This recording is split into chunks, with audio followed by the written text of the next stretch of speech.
A very good evening to you all. What's going on, family, friends, and fellow enthusiasts? It's your boy Leo.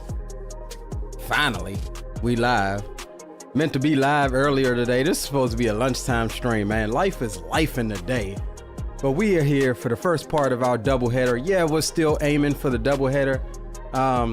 This evening, it is just about to be bam packed full of content this evening. We're gonna do a Run 8 stream as we take this pair of pocket ACES on up the Tehachapi Pass,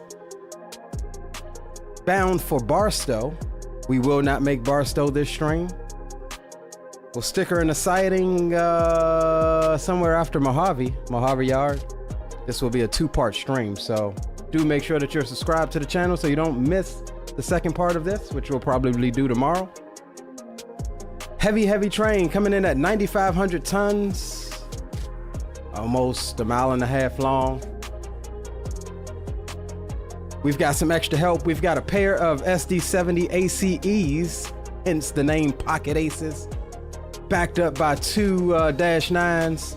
And then we also got some help on the tail feathers, another two BNSF Dash 9s on the rear end, acting as two rear end DPUs to help push us over the hump. Good to see each and every one of you, and it ought to be a good one, man. We've got our sim caked and baked full of goodies, from sounds to track mods to lighting to freaking just bassiness of engine loco mods, and we even got our overlay. We got an overlay for you guys, so that's pretty cool. We got an actual telemetry overlay for Run 8, and that is at least what I'm using it for. But anyways, good to see you. So here's the deal. We're going to go ahead and brief it up real quick. I want to get out of here. This is going to be about a 3-hour ride. It's going to be slow going, guys, and this is going to be probably more difficult than coming up over Cajon or coming down Cajon, because today we're actually climbing a grade, 2.5% grade, 9,500 ton train. The goal is to not snap couplers. I did it the other day. I snapped like 16 couplers, not lying. I had to walk that whole train on the grade, fix the couplers, hook back up, re-air the train, clear the PCS. It was crazy. So here we have our first cut of cars in the yard here. We'll pull out here out onto the main, and we'll back up onto the next track. These are the rest of our cars here on this track, and we'll pick these guys up. We got a manifest train today, boys. That means a mixed load of all sorts of goods, tank cars, hazmat, and every doggone thing else. So I welcome you to the stream. Make sure you drop a thumbs up for the stream, and we're gonna go ahead and get started. Mr. Blue Games, what's up with you, bro? D-Champs in the house, good to see you, bro. Y'all sit back, relax, and enjoy as we head up out of Bakersfield Yard. So with that said, we'll bring the sounds up. We shall get you your overlay. We'll get you my ugly face, and we'll get you the rail driver cam. All right, so good part of this overlay, you can interact with Run 8. So we'll be doing manual starts on our locomotives. We'll do a manual start on the first one, but I want to hurry up and get going because we're late. We're starting late. So with that said, we'll bring the tunes down, and we'll get this party crack-a-lacking.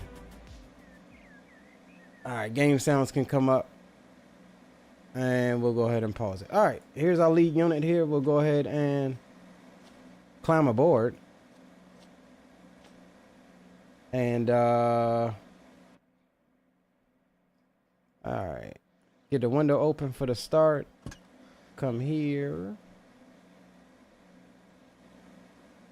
and we're gonna look back at our panel here, and we're gonna start old gal up.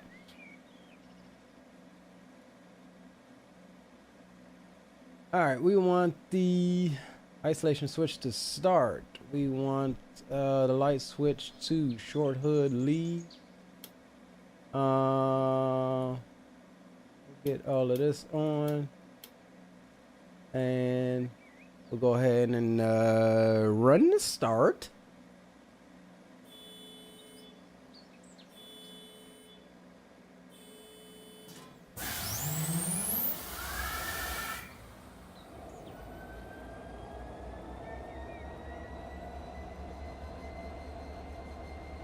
And we'll do the same thing on our units in the back.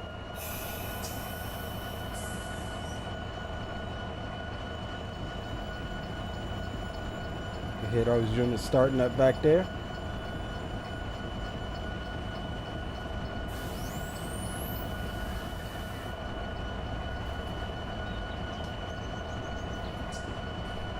Handbrake can come off.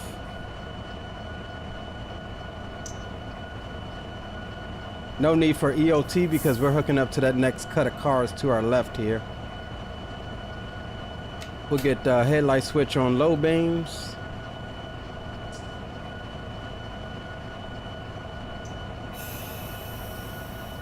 Alright, cool. Alright, so it looks like we are ready. Let's just jump out real quick and make sure we check our switches. Because we'll need to pull out of here and pull all the way out so we can get to this track. All right, that switch is good. We go straight through here. And this is the switch we're going to be standing at that we're going to need to switch to get up into that cut of track there. Let's go into fly mode, shall we? Do this a bit quicker. That switch is good. That switch is good. Gonna send that straight through. This switch is good. That's not our light. We're gonna block up the crossing here. People are gonna be mad here momentarily. And let's just make sure this switch is good too. This is putting us out. Okay. All right, cool. So we're all good. Switches are all set for what we need to do. All right, let's go ahead and pull on out. We'll get some power going. We'll engage slow speed control and we'll hop out as the conductor and manage this connection here. All right, 2 honks. We're moving forward. And let me adjust.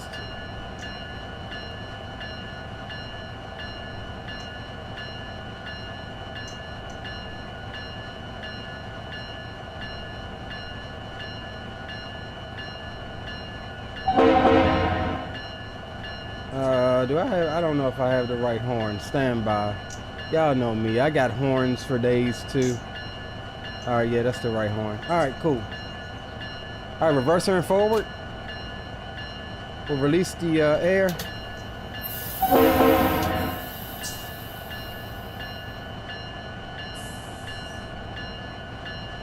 We'll go ahead and notch 1.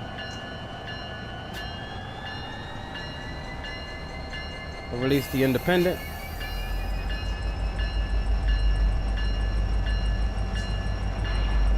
There's the slack coming out. We'll jump down.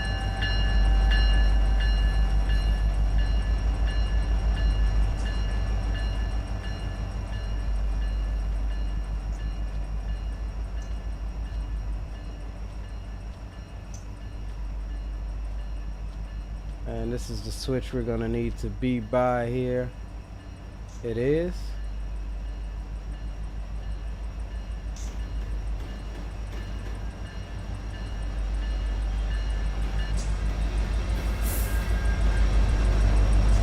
We even replaced our smoke on the locomotives, a lot thicker and darker.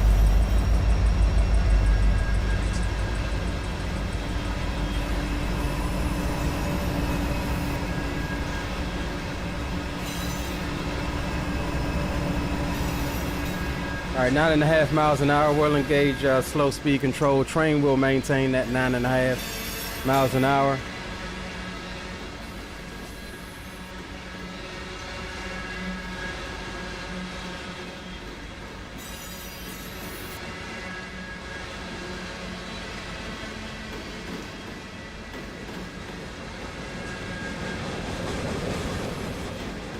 I mean, we replaced everything. We got this thing modded to galore.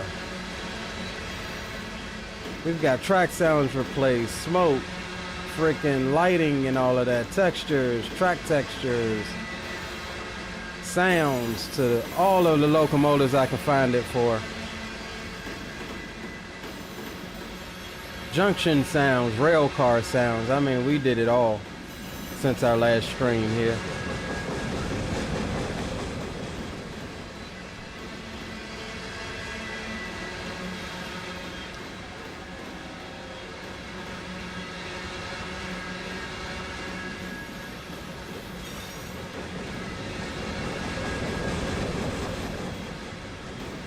We should have several beautiful meets on other trains as we head out.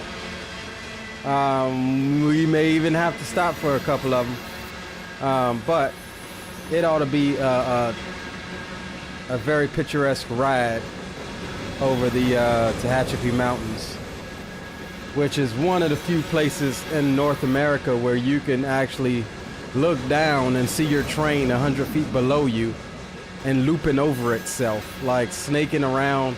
I mean, full 360-degree freaking loops. Like, it's crazy. One of my favorite routes over on this side. And it is going to be challenging in about 45 minutes. It's going to be real challenging to manage this train up over that area. And just the plan of action, we plan on pushing like hell from the rear, letting those rear end DPUs do most of the work to keep that slack out of the train. That's where you start getting into breaking couplers and stuff. And we'll be watching our coupler force like a hawk.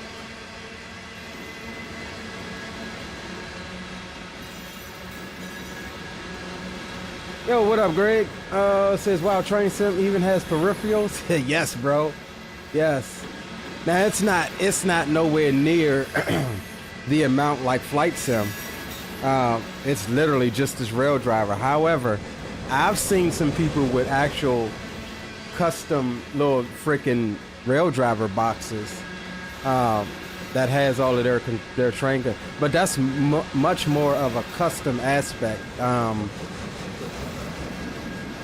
Than say like flight simming.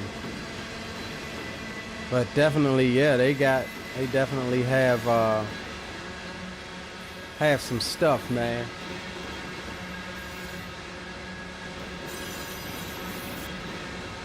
I know what you're thinking. Damn, this train ain't long enough already. No, it's not.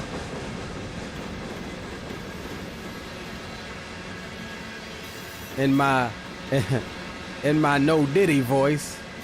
Now, I ain't even gonna say that. You can't even call no Diddy off of what I was fixing to say. But I enjoy the realistic trains that are, you know, mile and a half, almost 2 miles long. And that's one of my gripes with Train Sim World is that their trains aren't really long enough. Now, I don't know if they've changed that, but trains aren't really long enough. I mean,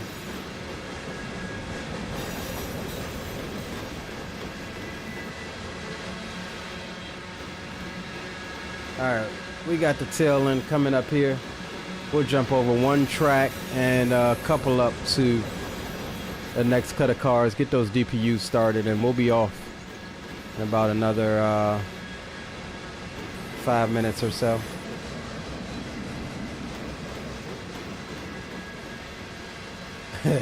Great. Yeah, you can't even call no Diddy off of what I was fixing to say. No Diddy is void off of a comment like that.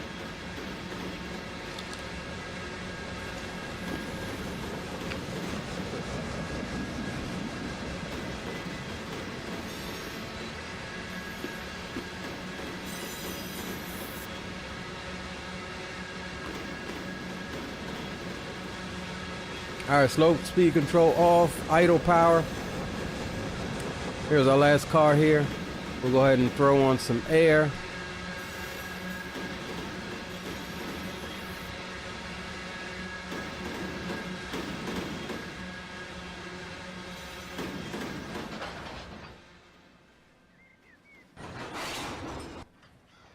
All right.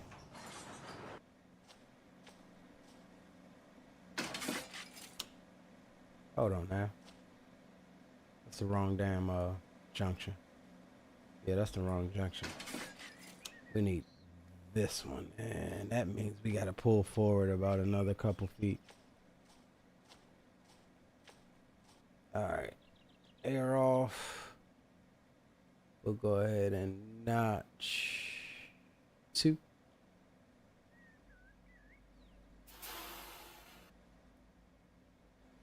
Need about a half a car length here.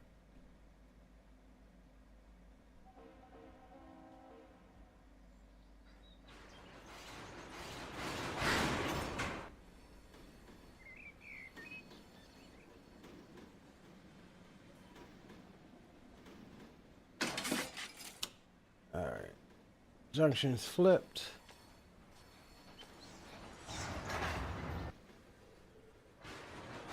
There's a slack coming back in. We'll go reverser into reverse. Air off. And we'll notch to it.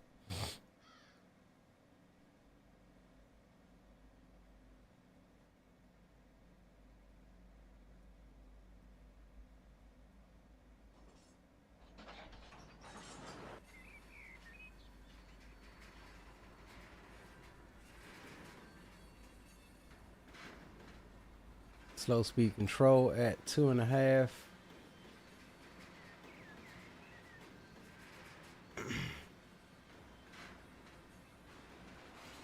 All right, looking good, looking good.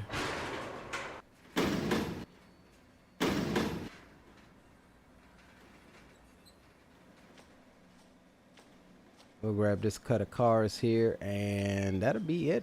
We'll head on out. So these are reefer units. They're running refrigerated cars here.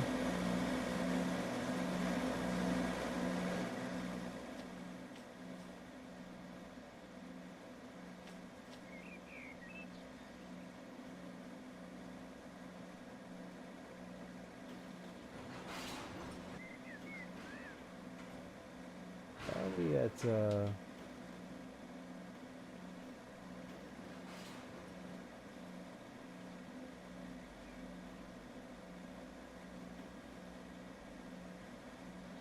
I took my power off, didn't know it. All right, here we go.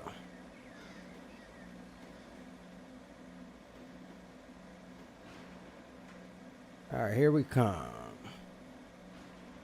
1 car length.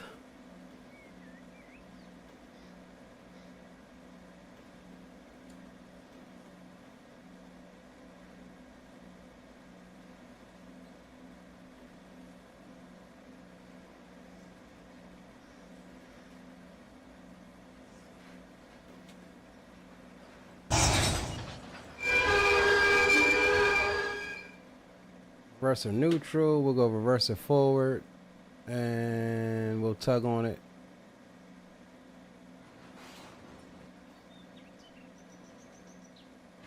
Just like we would in a truck. Alright, cool. So she is set. Independence on. Reverser neutral. Let's come here and connect her up. Connect the airline, open up the angle cock partial. That way we're not dumping air, causing us to PCS. Air is coming up in this car here.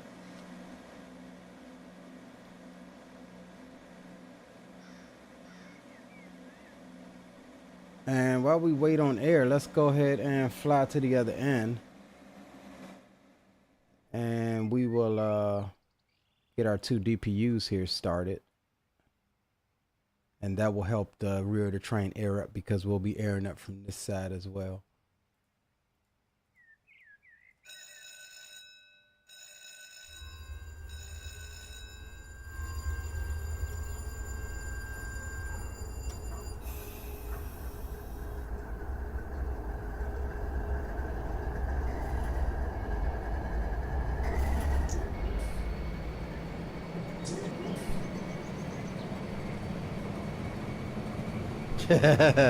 Mentioned reefer units. I was like, what unit?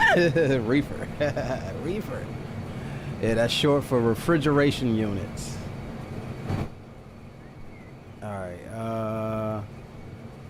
let's jump back on the ground. All right, let's check this car here. Yep, we're aired up pretty damn decently.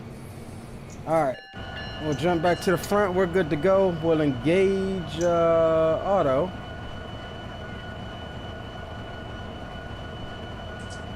Auto is engaged. We'll get the handbrake off. We'll shut the door because it's gonna get kind of loud. We'll leave the window cracked. But we've got some nice sounds for this SD70 and the Dash 9s for that matter. All right, we're all good. We'll bring the train brake off. Independent still on. Reverser forward. Headlights to high, and go ahead and call up dispatcher. And we already have a approach medium out of here, so we got that signal. He's probably going to tell us to contact him at the next control point.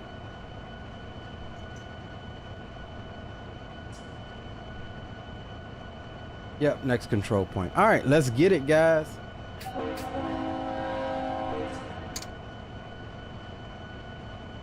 And we'll get that, we'll fence in and just get the rear, get us bunched up here, make sure we're bunched up. All right, we'll go notch 3 on the DPUs back there. Independent is released.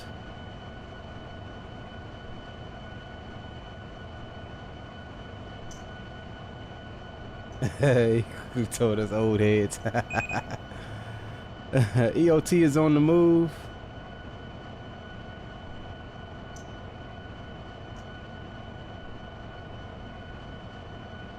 Go notch 4 on the DPUs. Here we go. All right, notch 1 up here. Come down to notch 3 on the DPUs. A notch 2 on the DPUs. Notch 2 here. Notch 2 on the DPUs. We'll cancel the fence, and we're matched up. 15 mile an hour limit out of the yard here.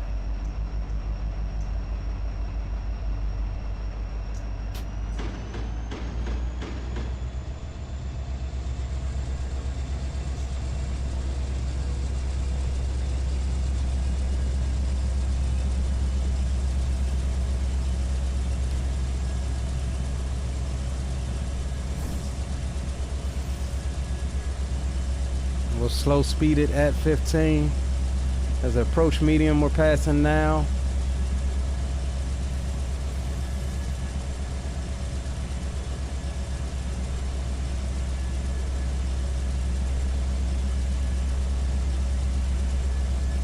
Oh, love the sounds. Just wait till we get her notched up. There's slow speed control on at 14.6 miles an hour.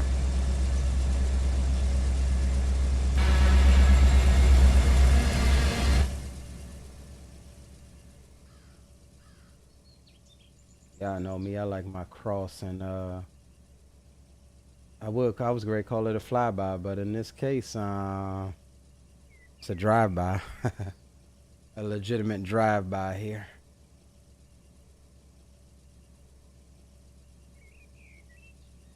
And we'll quickly have a 25 speed limit here in a second, which again you guys can see on the little window here on the rail driver is what I have it set to.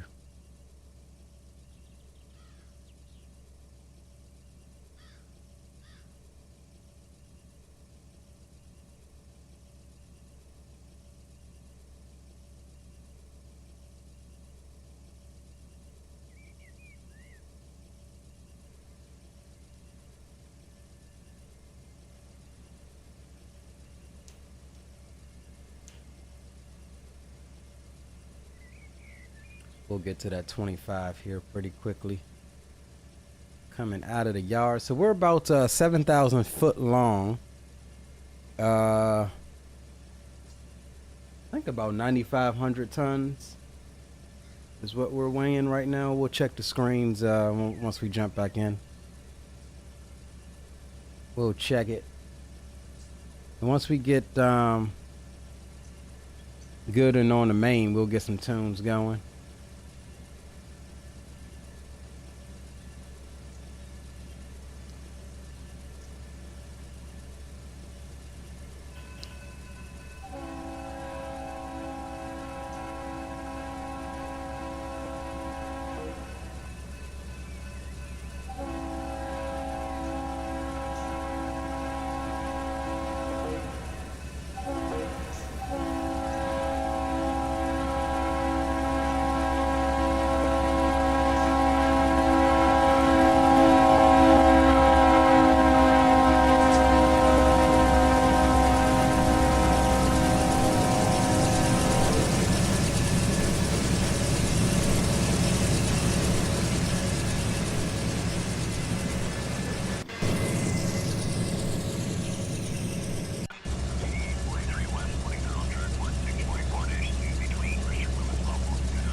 We got a stop signal up ahead.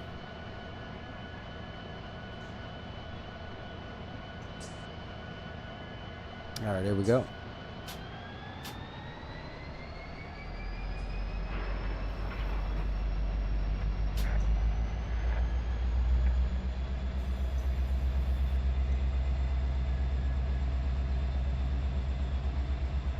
We should get our 25 just before we hit this turn up here.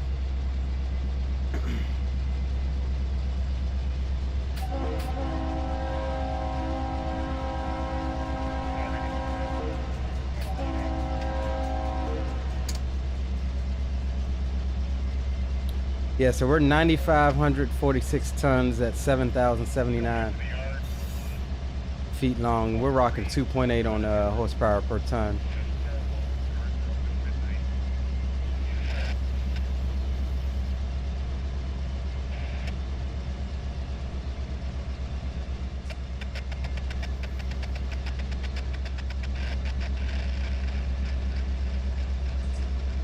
All right, there's our 25.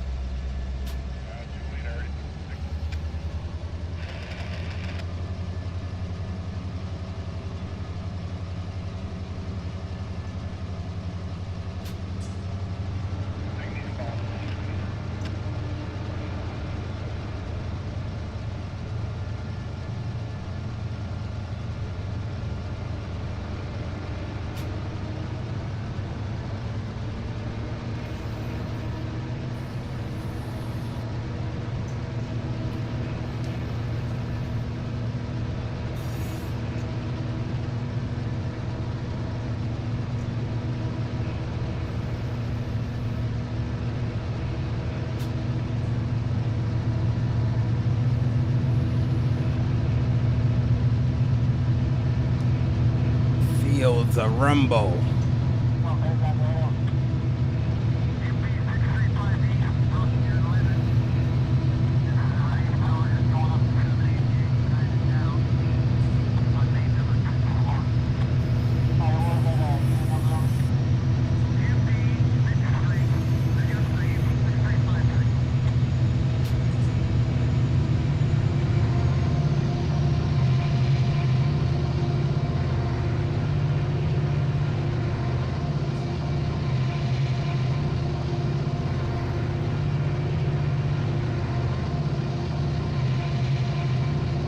All right, 60-mile-an-hour limit, but we're limited to 55. We'll go ahead and mark it.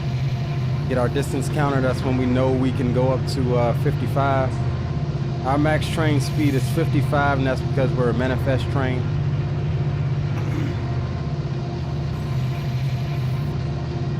Let's see here. Where are we at? What's my number? 9265.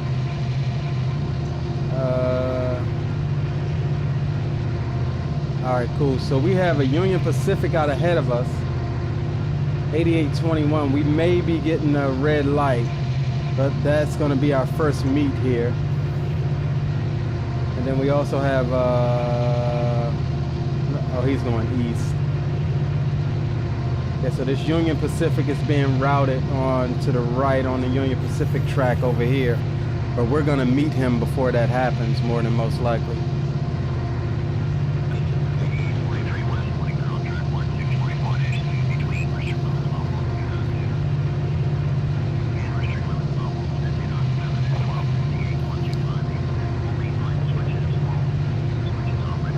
So this first section coming out here is going to be about a 1 to 1.5% grade, so we won't be very fast coming out. We'll have a couple of little sections where we'll reach, you know, close to 40 or 50 mile an hour, but most of this route is going to be, it's just going to be torque and climbing, torque and climbing.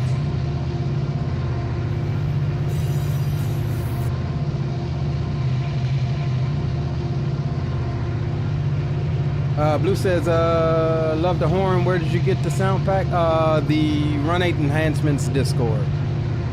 I'll get you the link for that once we get going. Good.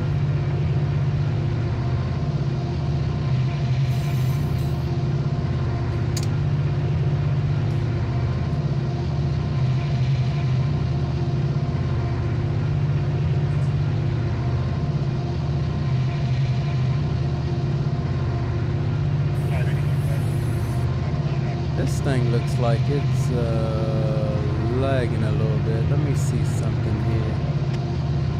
And I don't know which one it is. It's not that one.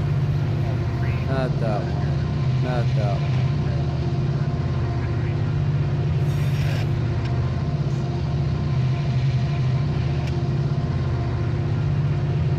Where the hell is it at?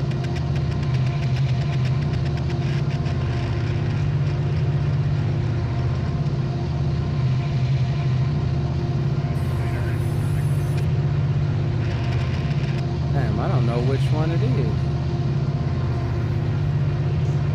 Alright, we'll worry about that later.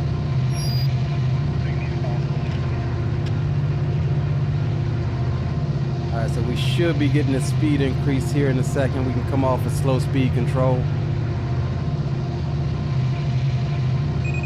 There we go. 55, slow speed control is off. We can let her accelerate.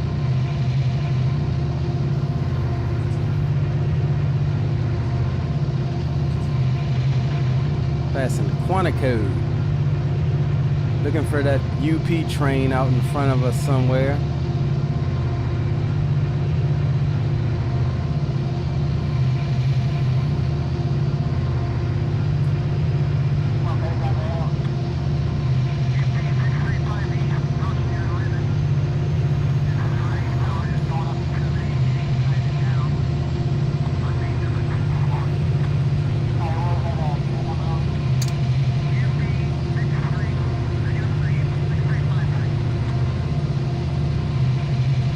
Set up a dope in between these two track camera views for this meet. That ought to be pretty dope.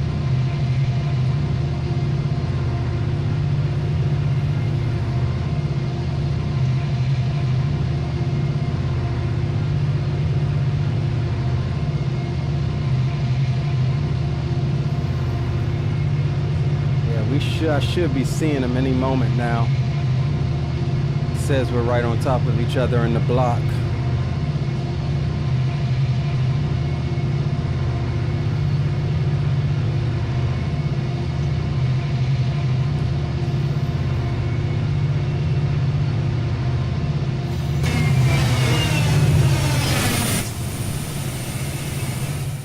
Let's fly down and see if we can figure out where he's at.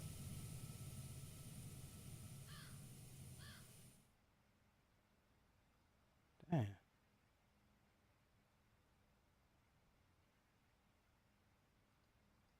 Where the hell is he? I know we ain't passed him. He couldn't have passed us already.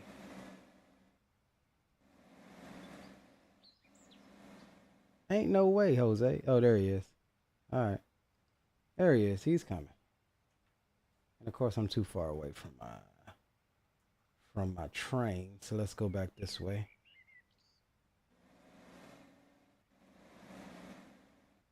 He's a coming. He is a coming.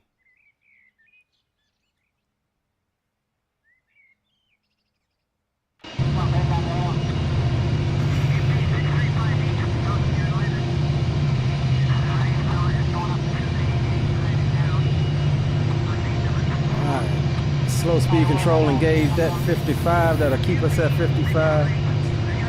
Just as long as we got enough horsepower to maintain it.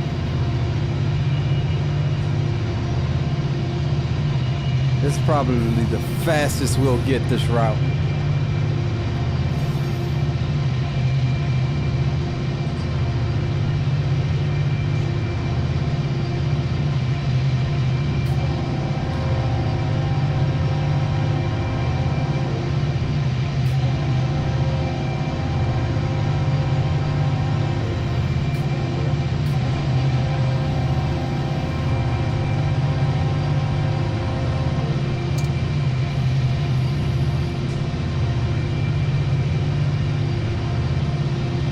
We rolling though.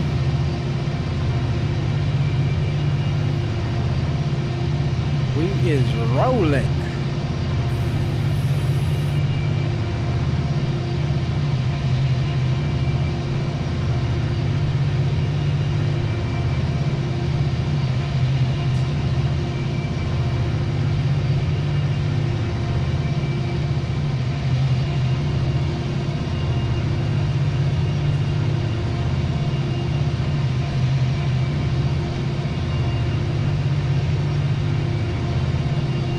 Yeah, this is the fastest part. We're already at a 1% grade going up,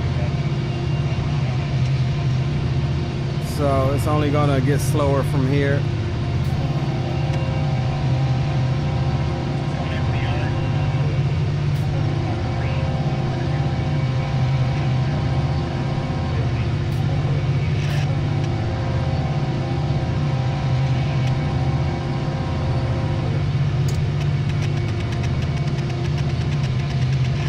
All right, here he comes. Let's get set up for the meet. 318.8, track 1.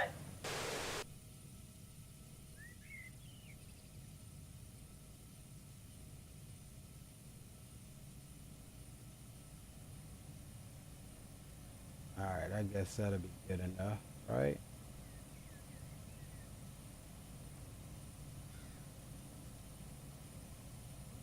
I want to get lower.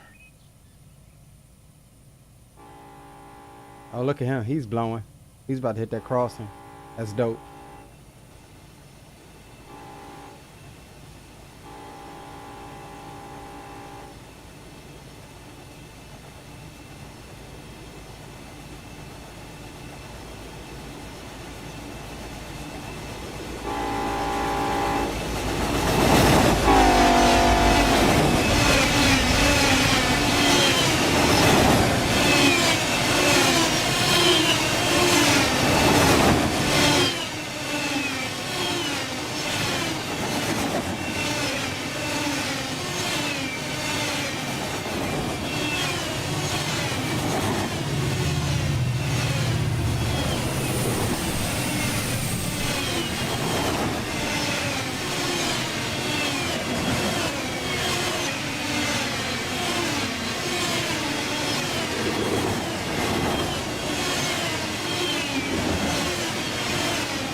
Can you imagine?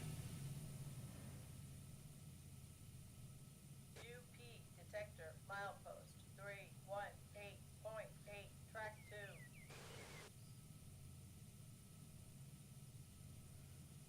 All right, so we just hit that detector post. Oh no, that was them.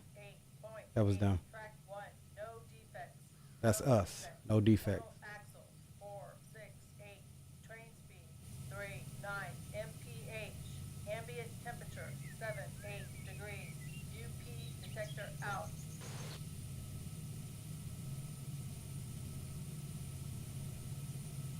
Alright, we'll turn slow speed control off. We're losing the speed anyway as we climb up.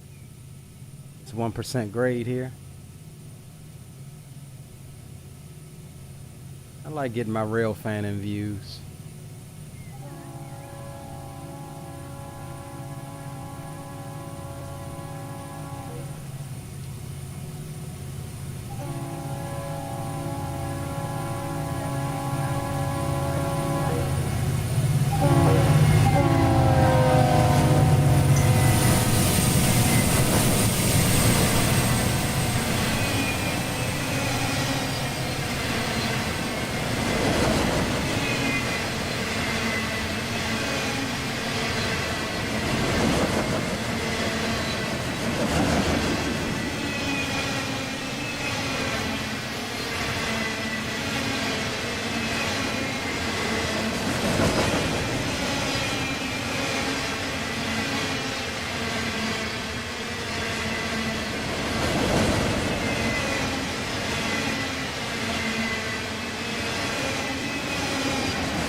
Canal Commando, what's going on, bro? This is, hey bro, how are you? What's the name of this table control to the train? Write me please in chat. This is called a rail driver. It's called a rail driver. You can pick it up off of Amazon.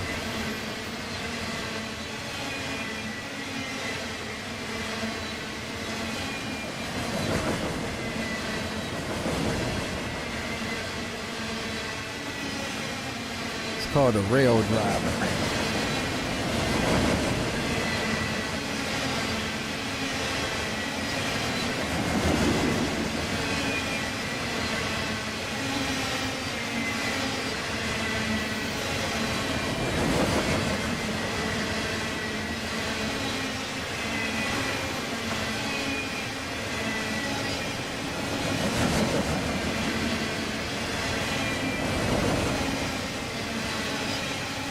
Got a full drive-by view here.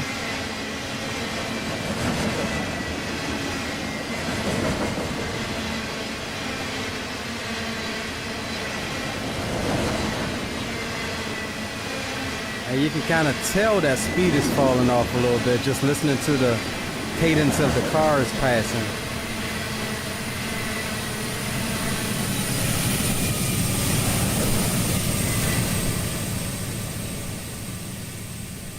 Rear and DPUs pushing.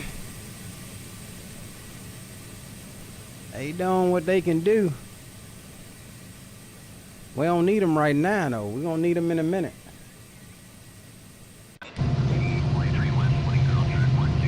I promise you we'll need them in a minute. All right, 322.4. Let's pull up my subdivision map here. See where we at. 315. We've passed that. We've passed that. 322.4. All right. So we're passing a sand cut. The sand cut crossover here in a minute. Track speed's 50 miles an hour. Not that we can make that anyway. But here in a minute we'll have a track. Well, no, actually, if he directs us to North Track 2 up here at Alman, we'll be at a track speed of 25. That's a little snaking section on Track 2, or Main 2. To bypass Main 1. We should have another meet somewhere around there.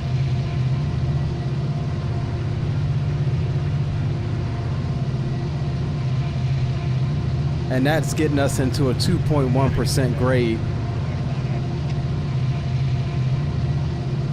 Here's a 30 mile an hour reduction there.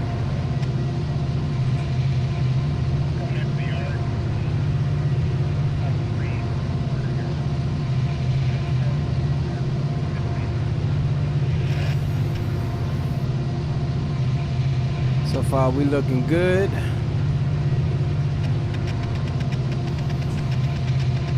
We'll get some tunes on for the Mainline cruise here.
All right, so block time for this first part of the cruise here. It's about 3 hours. We're already 30 minutes into it. Should take us about that to get to the, what was the name of that siding? We're going to the Sanborn siding just past Mojave Yard. That's where we'll be parking her up for the night. And we'll continue on probably tomorrow. We'll continue on to Barstow.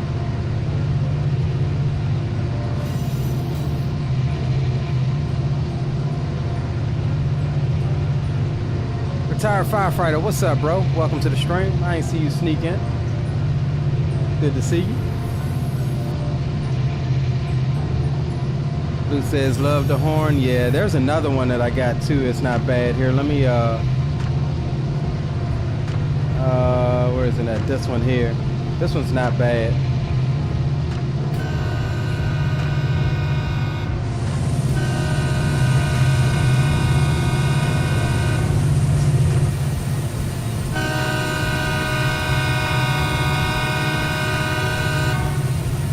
Yeah, that one's not bad either.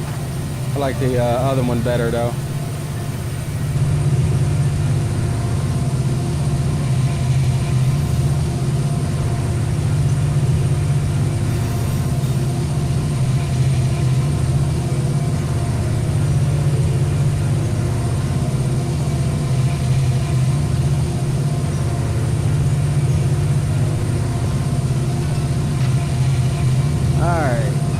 BNSF 9265, proceed clear main 1. That's I don't see where mile marker we're at.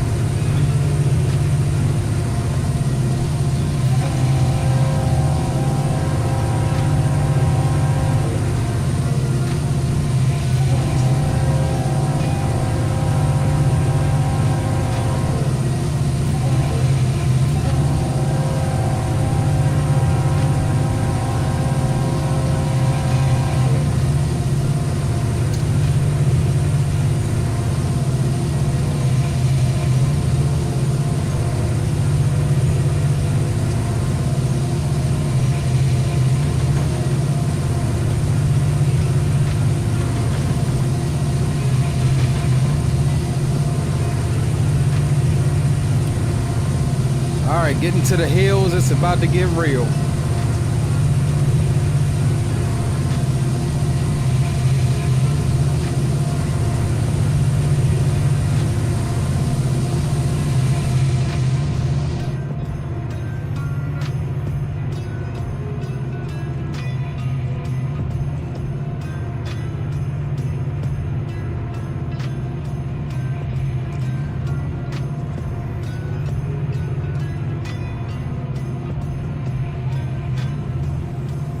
What y'all don't know is this is how Santa travels. It ain't a sleigh at all.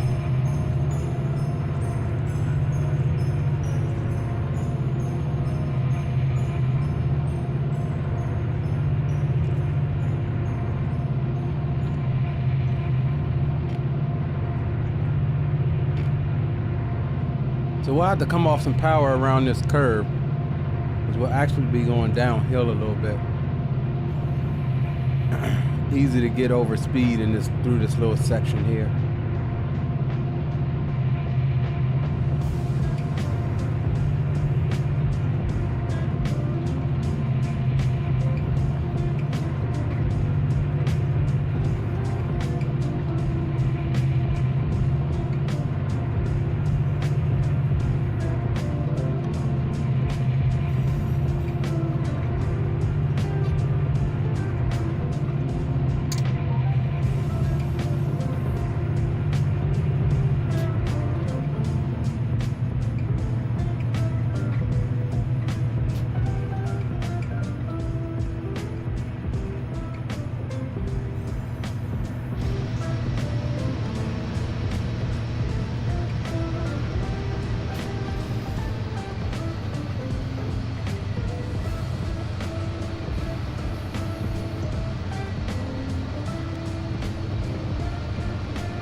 That's got to be pretty cool to be driving on this highway and see a train 100 feet above you on the cliff, side of the cliff.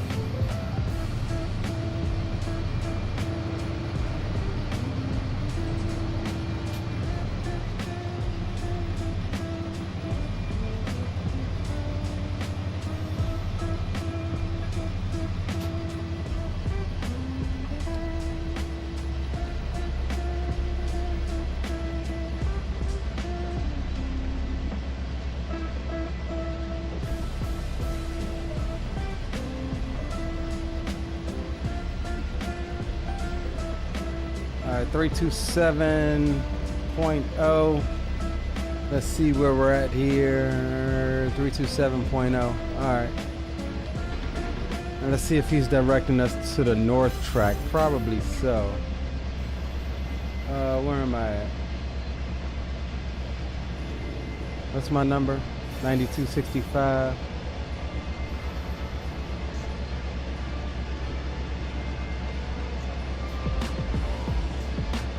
Oh no, right now she's showing us, keeping us on this track. Maybe they're gonna put the other train in that siding, but I don't see him yet.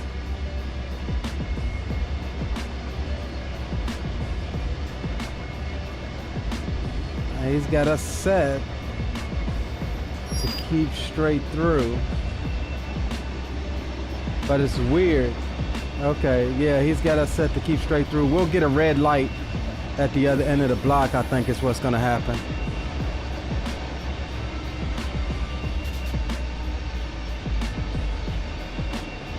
And that is going to be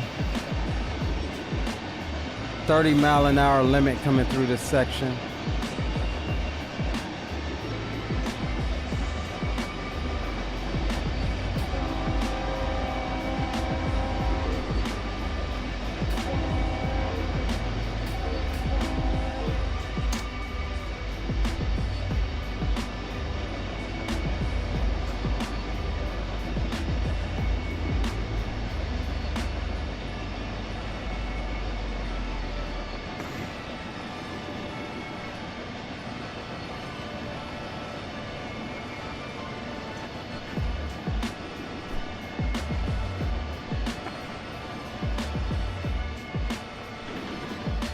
All right, so we should have a detector here at 328.6. And then another signal, and then we'll need to start slowing her down to 30.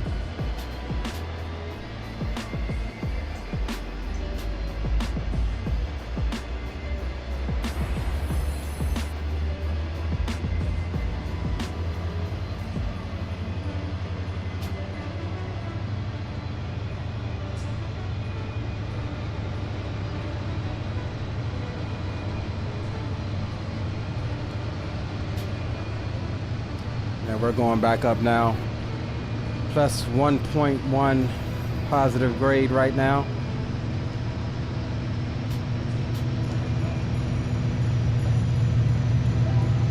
Here's the detector, 328.6.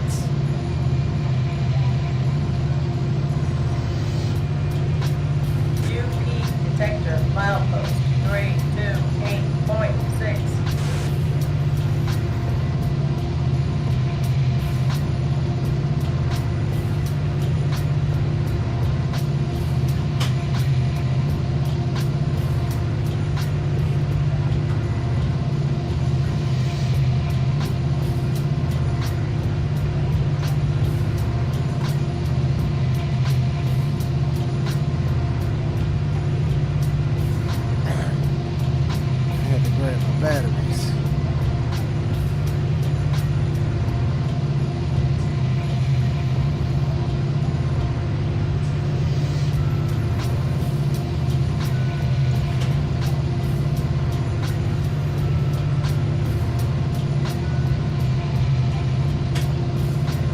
I may be getting some drop frames here. Goddamn YouTube.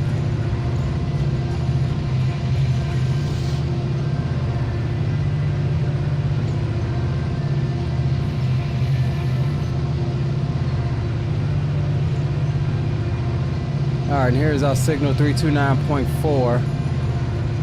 Let's just make sure and see what he's doing. Yeah, he's got us still going straight. Staying on main 1. It was track 1, rather.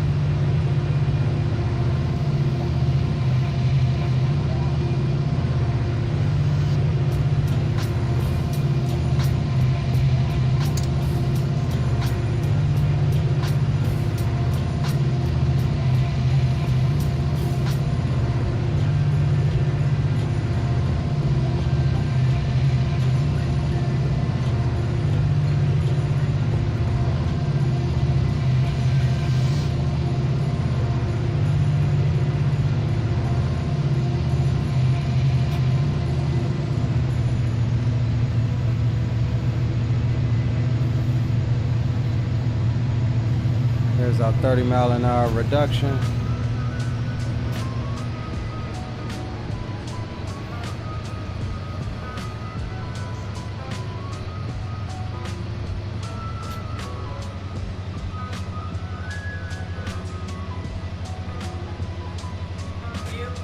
Detector, milepost, 328.6, no defects, no defects. Total axle, 468, train speed, 32 mph, ambient temperature, 78 degrees, UP detector out.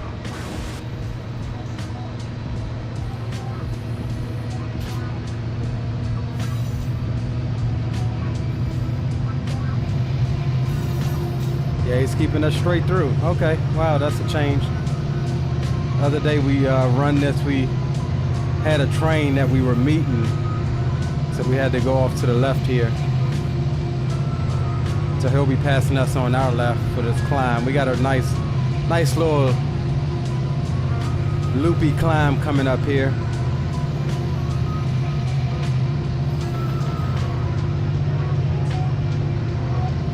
And this is not Tehachapi yet. Still got a little bit before we get to the Tehachapi Pass.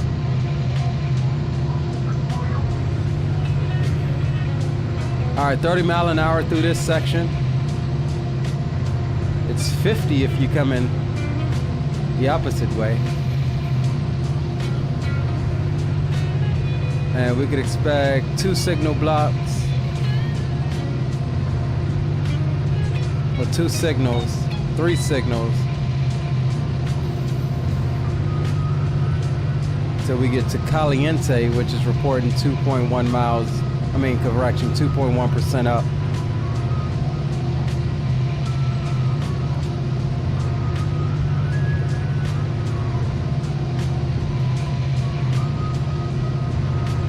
So that is the last of the 50 mile an hours. I can tell you that now. This is going to be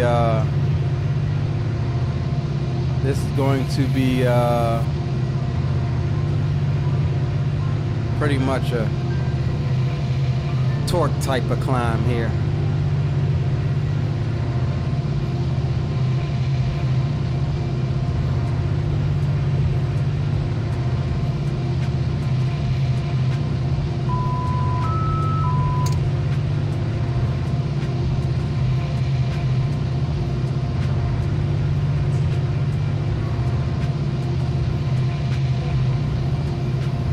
Trying to figure out which one of these damn overlays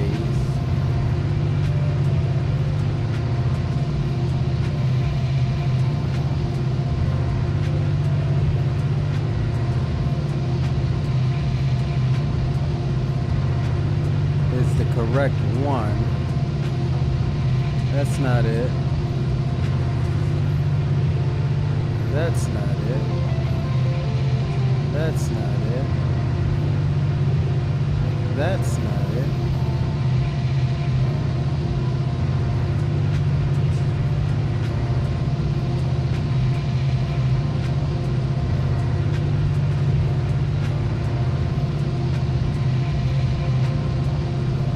This is weird that I can't find the snowfall overlay, but yet it's there. Here it is. There we're gonna turn the snowfall off.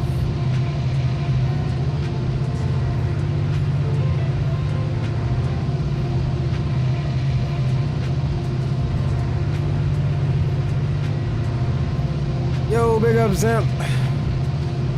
What's up with your brother? And we have a just passed a approach medium.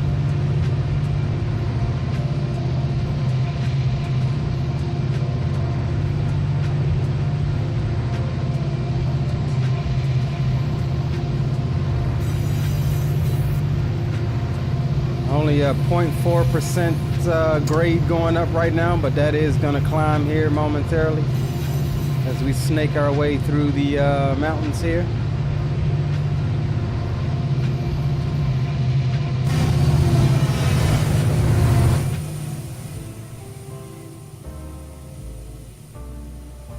It's one of my favorite spots to sit here and watch ourselves come on up.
Absolutely dope.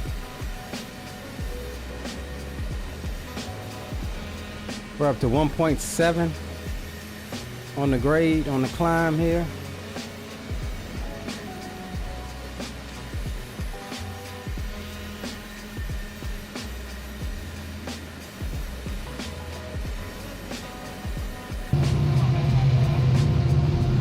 We should have another meet here soon. See where are we at? Yeah, he's going to the track to our left, BNSF 7217. I do believe that's an auto rack train. We'll be meeting him here in a few moments.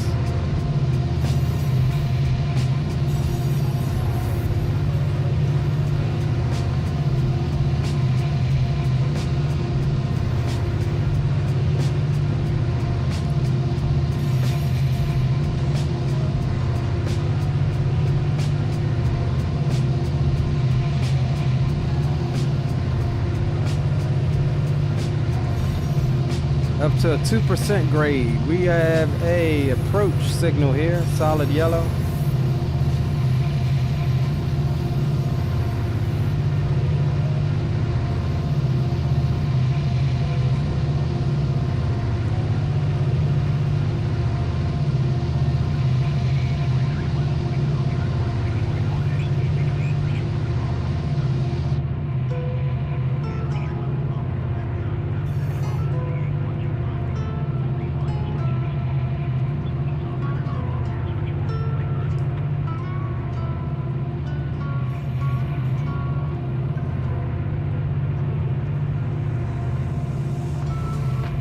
Speeds down to 23 mile an hour for this next section.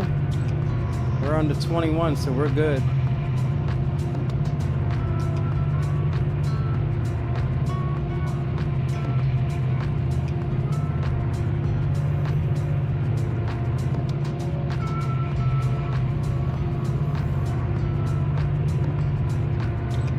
And guys, don't forget, you will be redirected after this stream. We are doing we're gonna try to get in our second stream just like it's planned. Right now we got it set to start at what, 11:30. It'll be a one-legger, Atlanta to Minneapolis. And we should have that other train here at any point. He's got to be in the block now. And again, he'll be passing us on this track to the left.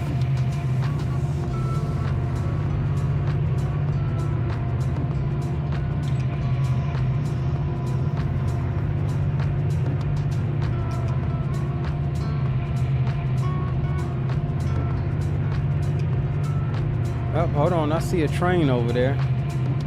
There he is. That means we'll get a red signal because he's still occupying the what's the name. So let's go ahead and start coming off some power here. We should have a stop signal up ahead.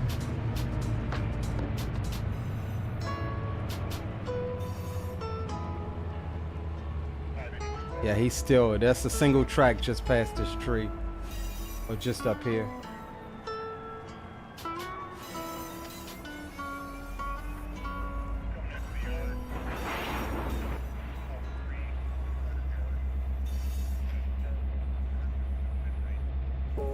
Yeah, just up past that next bend should be the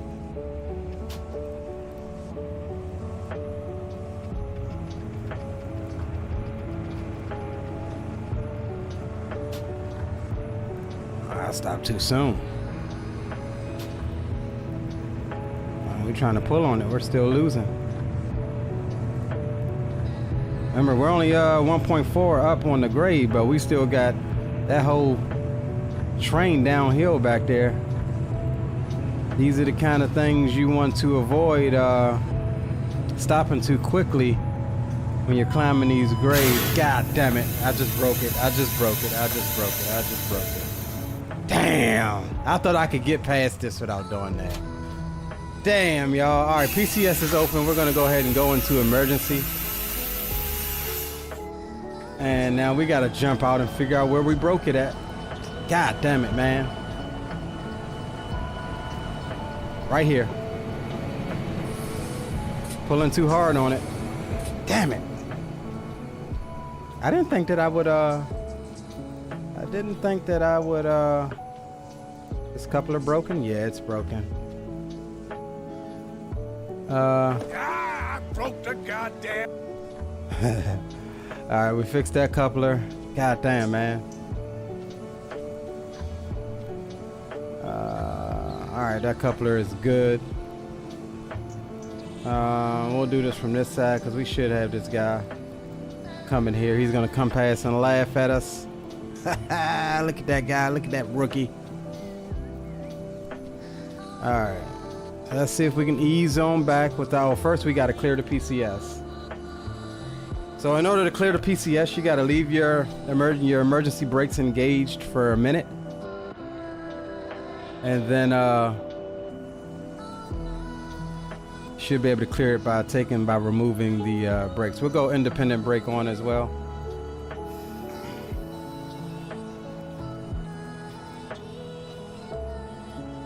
So we'll give that another 30 seconds or so. Here he comes. About to come through laughing at us.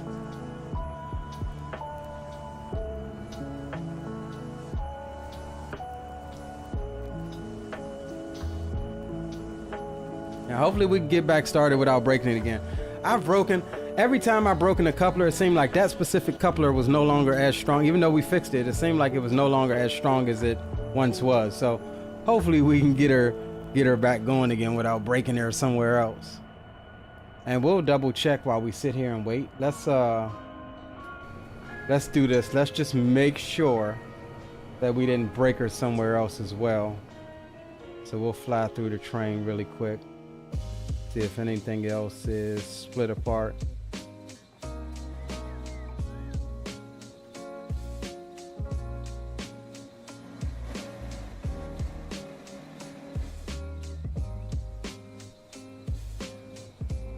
Yeah, see, all right. It doesn't seem like nothing else is split apart, so hopefully we'll be good. Hopefully we'll be good. Dang, Leo. Well, I'm glad it happened because, I mean, you know, driving through without nothing ever happening, you guys are like, where's those physics that you were talking about? Well, there they are right there. We just broke the train in half. Trying to get back up to speed. BNSF auto rack coming through. Laughing at us. Look at this guy. Look at this rookie standing out here. And he's easing on down because he's going downhill. We're trying to climb and go up. Good thing for him is he don't have to stop. We're not occupying his track back there.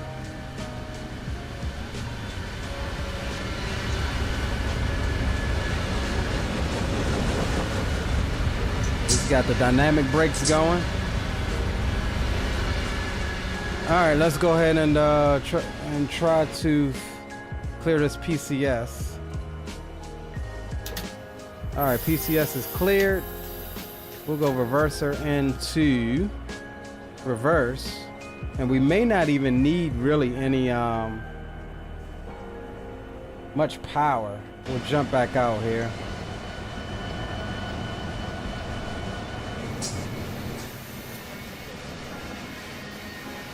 We probably won't need much power. All right, so we'll just leave it in idle and we'll come off the independent.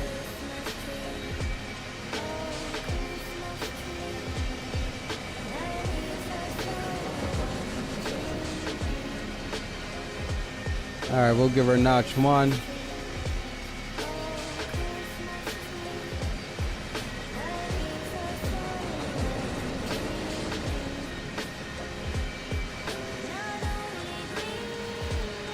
Cycle my stuff here.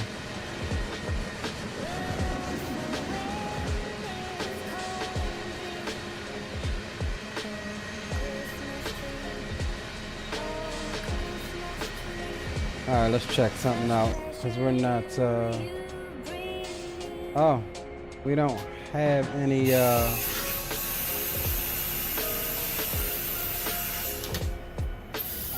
we ain't got no air. I know what it is.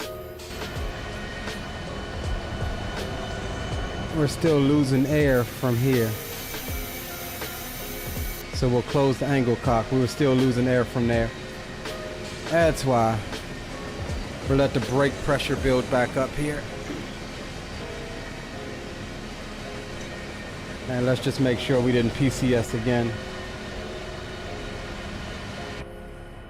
All right, we good. All right, brake pressure's building.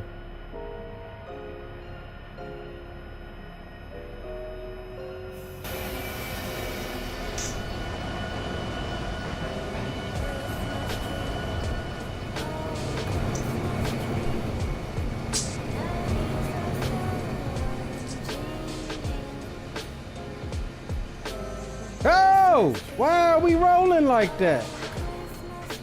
Woo! We caught it. Jesus. All right, we're just gonna ease off on the independence.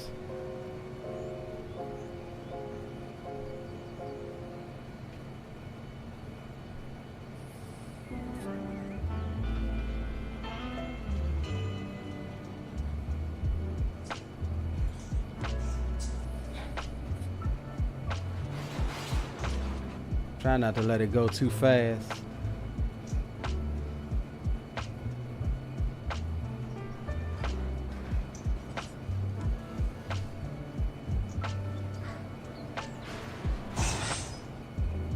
Did we get her?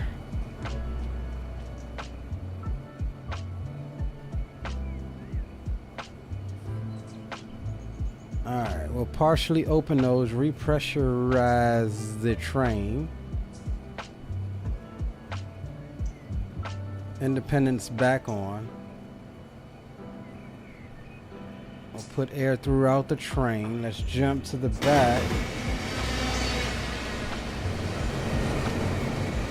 And let's make sure that we're airing up back here. And we are. Yeah, it's a whole process. You break a coupler, man. You've lost all of your air in the train. Emergency brake supply.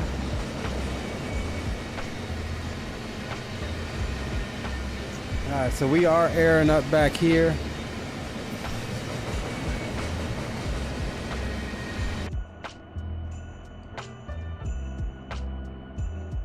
All right, we'll try to give this another go here without snapping her. And we do have an EOT move while we're moving back here.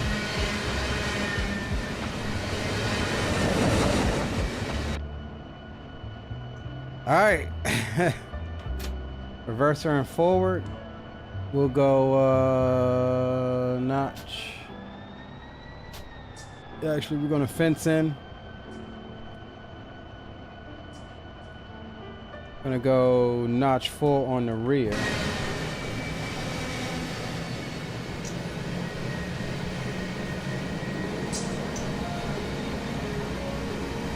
All right, so the DPUs are spooling up.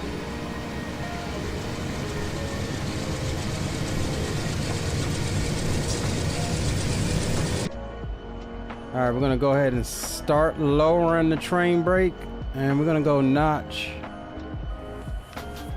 2 here. We still have the independent on.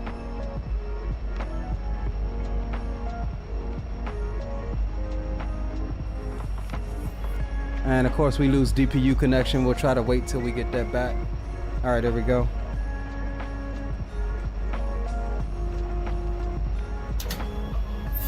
Train brake is completely off. And we're just taking our time with this to try to ease this train forward on this grade here. Go notch 6 on the rear. I want to see that EOT move. I want to see something happen before we really start to notch up here on the front. And we'll go ahead and start lowering the independent here.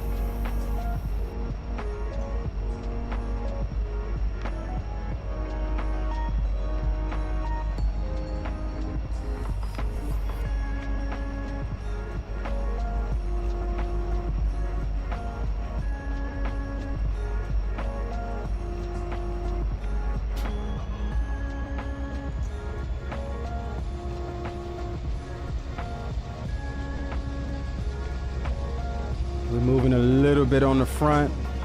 A couple of forces, 200.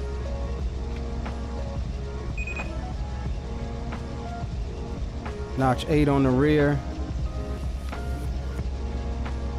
Watching that coupler force, 240.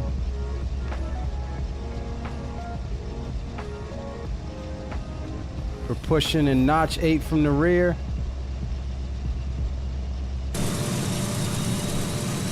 She is pushing us up.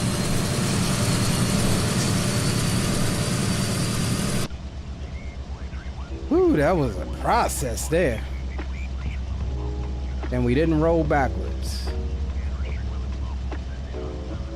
266 on the coupler force, not bad. We'll try to go ahead and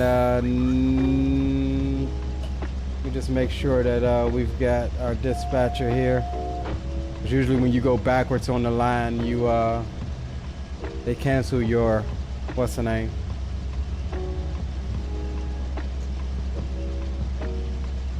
All right, let's notch it up one more.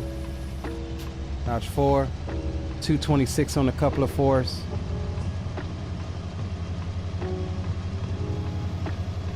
We're still fenced in, notch 8 on the rear, pushing.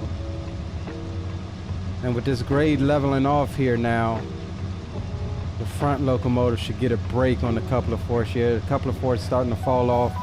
We're bunched up. The rear is automatically throwing sand on for traction because they were probably spinning wheels back there. All right, we're still not out of the woods yet. Coupler force is climbing, but we'll keep it on watch here.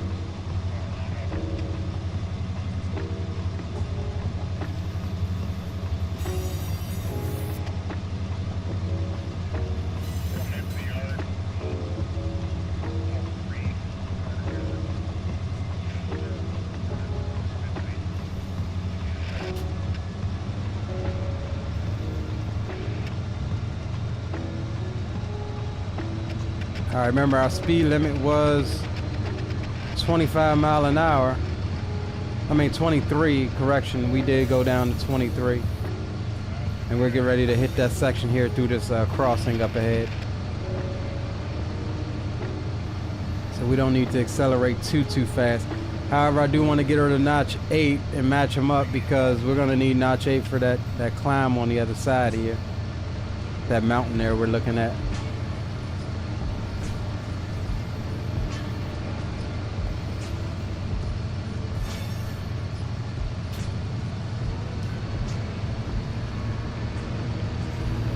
All right, it seems as though the crisis has been averted. We tried to pull on her too hard to get that speed back, and that's the result.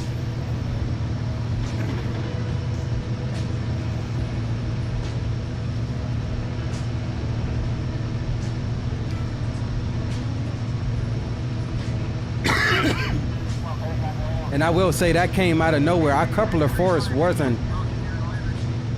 overly in the red or anything when that happened. Like, she just didn't like it and broke loose.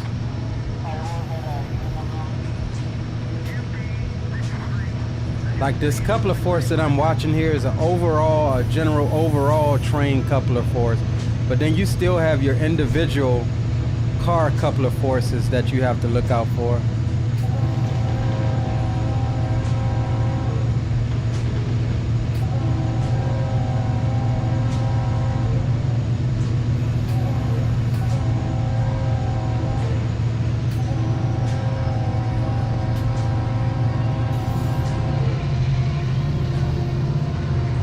There's our 23. This is what we will climb at, 23 throughout the Tehachapi, and we won't increase until we hit the Tehachapi summit. And this is the first grade here that we go up where you can look over and see your train down below you. It's pretty dope. See us coming out there, and you can just make out the grade we're going up here. See that grade we're going up there? Lots of tunnels through this section.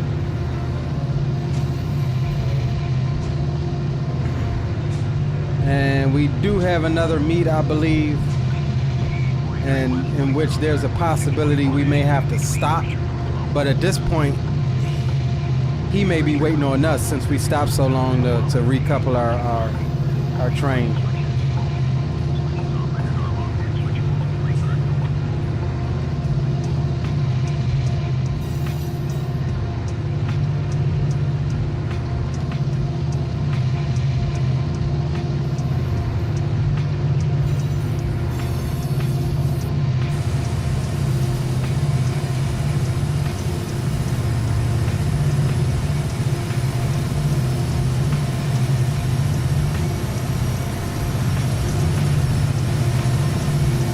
There's our train there,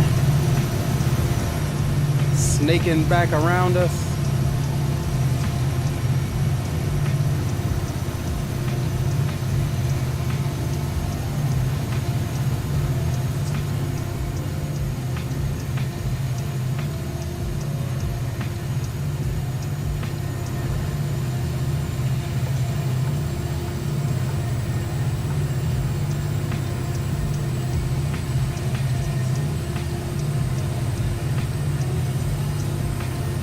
There's our DPUs. That's the end of our train right there. That's pretty dope.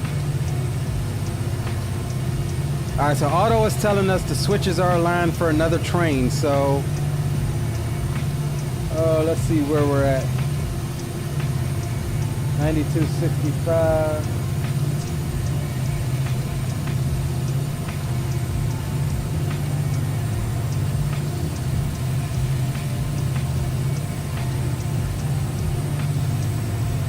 So we're probably going to be putting the siding here at Allard to let this UP 8802 pass. We still got a little bit for that.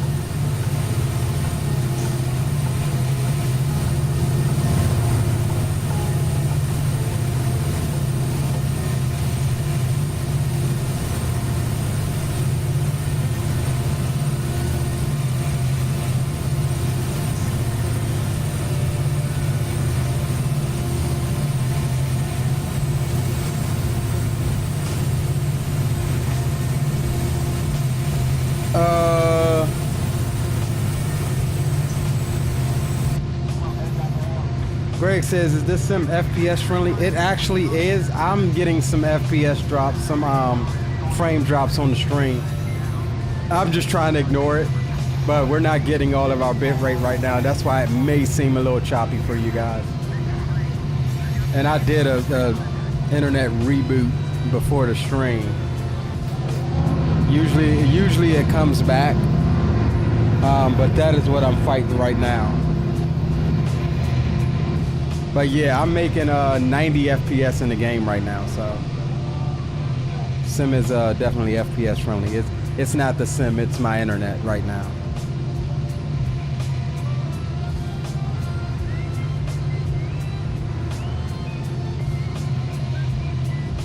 No, not on anything VATSIM for trains at all. It's literally my internet. And speaking of, let me just go and double check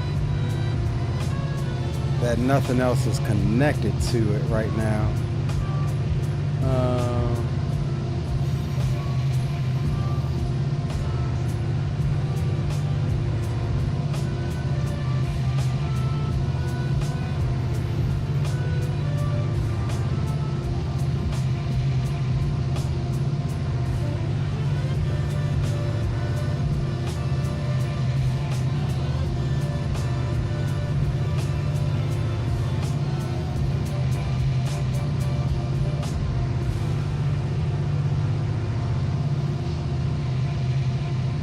I'm just about to go and check it out here.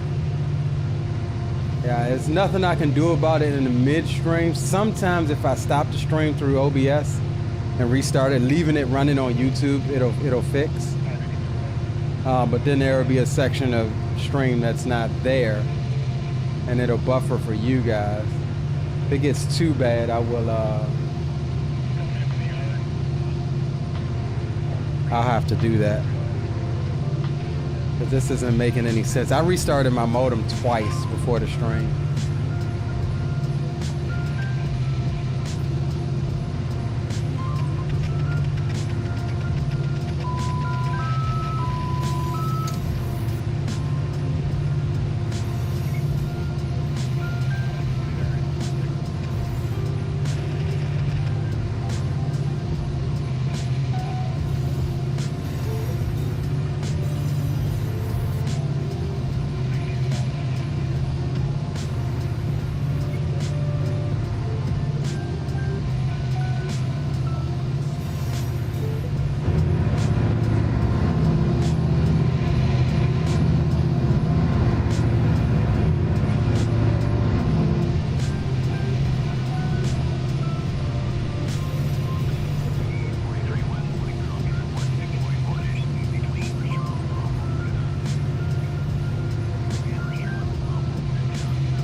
See every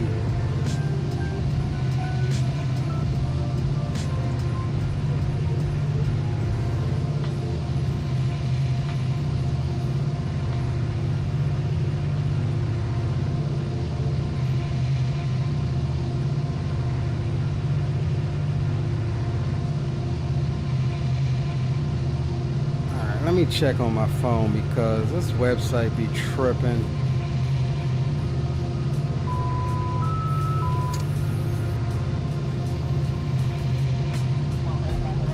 So that's another thing. We'll get a lot of DPU errors and DPU lost comms going through these tunnels.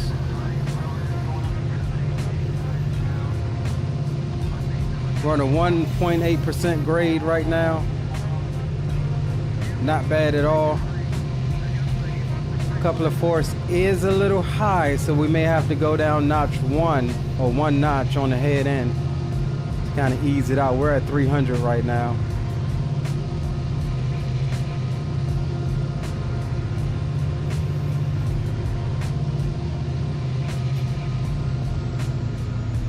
There we go. That dropped it 250.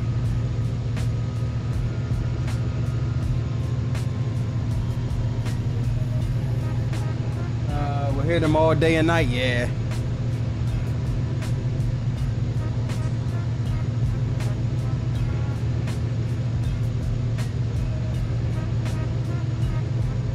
I never knew I really liked trains until I started going past rail yards and being so interested, looking over like, oh man, that thing, I knew nothing about the locomotive. I still don't know a lot about the different locomotives and all of that. Like, it's nowhere near the level of planes, but you know, just being like that, it drew an interest. And I haven't ever gone out rail fanning like I've done plane spotting, but something I always thought about. And I know that there are websites and there are things that people use to find I'm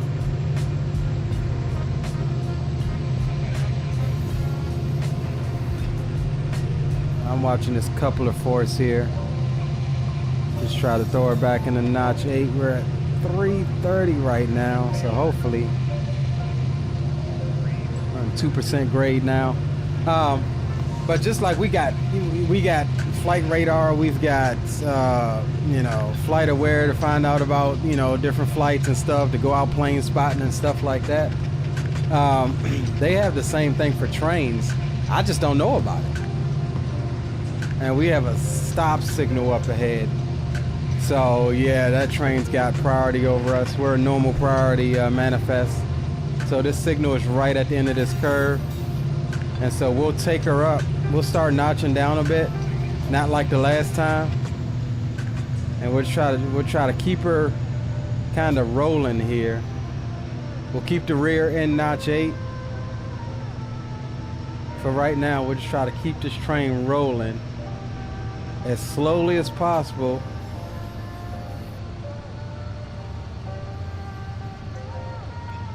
Without busting our, what's the name again? Here he comes. Here comes the Union Pacific train around the bend now. There's our signal there on the right.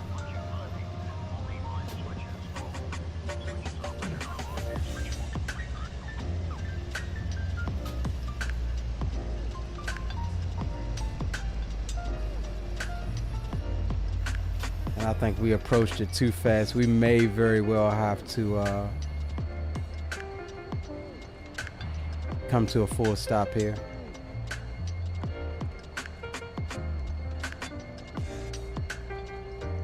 Hoping we can just ease on by, ease on up if he gets through quick enough.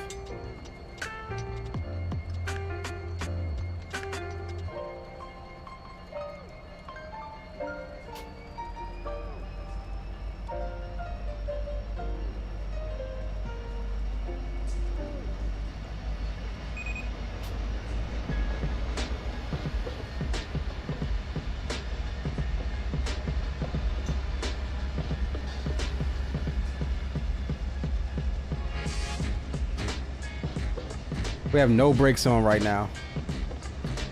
We're just trying to keep her easing. Just keep her easing without having to set the brakes. DPUs in the rear are still pushing notch 8. They've got sand on now. They're slipping a little bit. EOT is moving.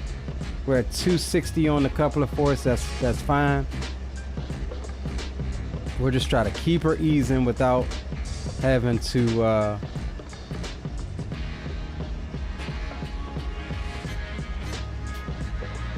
really come to a full stop here.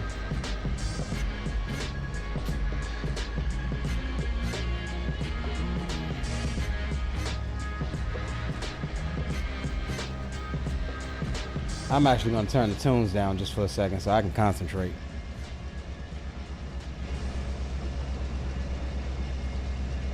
So we're just focusing, watching what our speed's doing, watching what the train's doing, watching what the EOT is doing, modulating our throttles, just trying to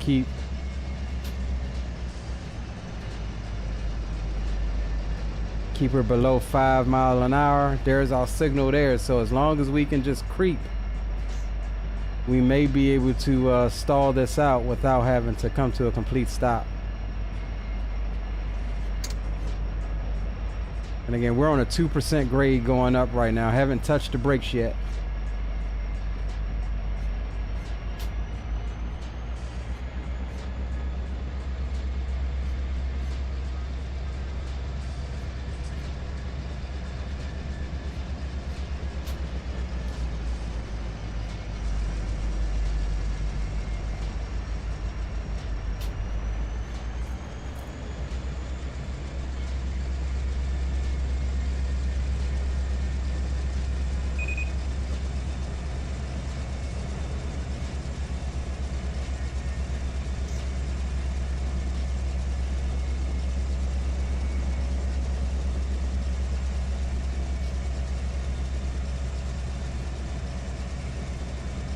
All right, there's his DPUs. We might just make it.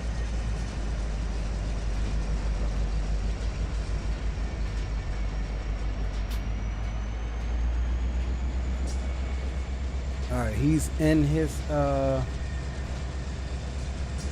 he is in his side. Come on, Ortho, give me the light. Give me the damn light.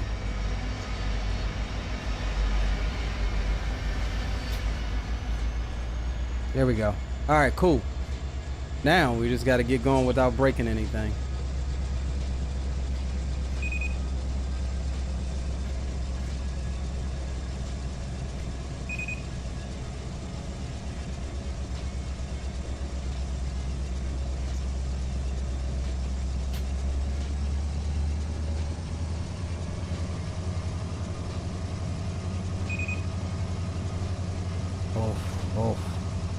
Oh. Come on, baby. We shot up to 300 on a couple of forests. Come on, baby. All right, it's coming down. 290. Back to 300. Come on, baby. 305.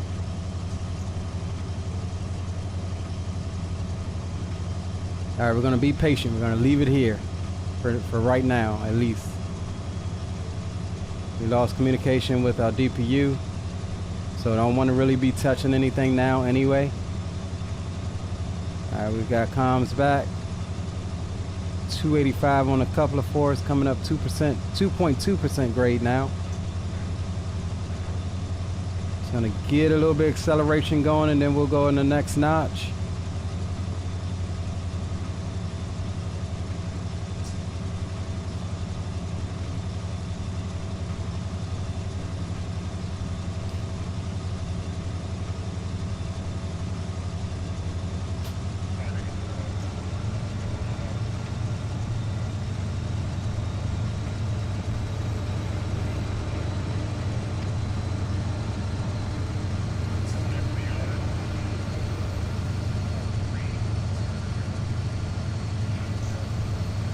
Still watching it.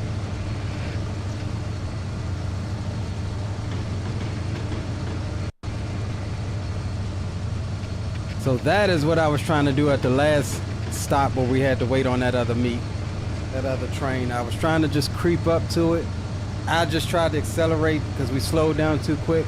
I just tried to accelerate a bit too fast, wasn't patient enough. And we broke her, we split her apart. But that was a good redemption there. We're just trying to get confident that some of our train is up here with us. And then we'll go next notch here. Still on a 2.2% grade. And we'll go notch 6. Let's see what that does.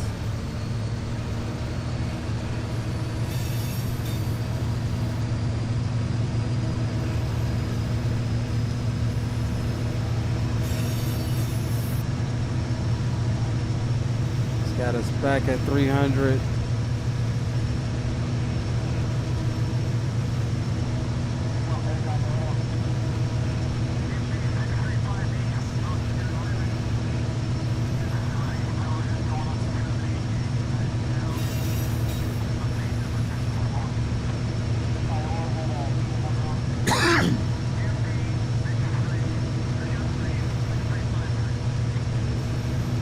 See those physics, that weight is pulling back on us. Train is fluttering around like that a little bit.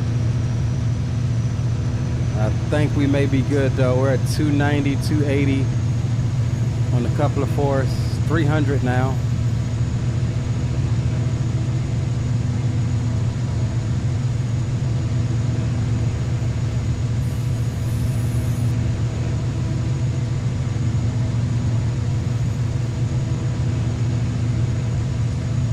So this is the initial climb up to the Tehachapi Pass. We're not far from it now. This is probably about the worst it's gonna get as far as the grade.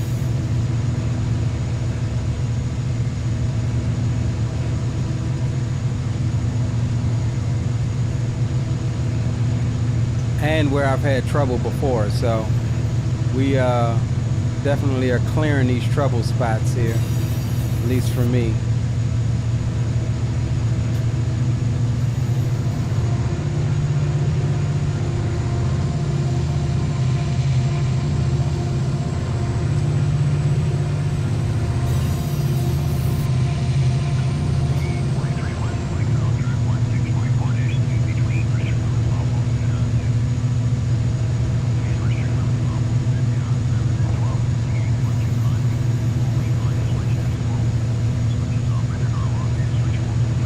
We're still pushing that notch 8.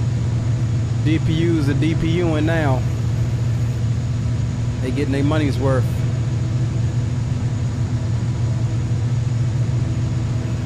But we're trying to fluctuate notch 8 and 7 on the lead in to not split her apart again.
Still at 313 on a couple of fours, but she's trying to fall a little bit. I think we may be good here.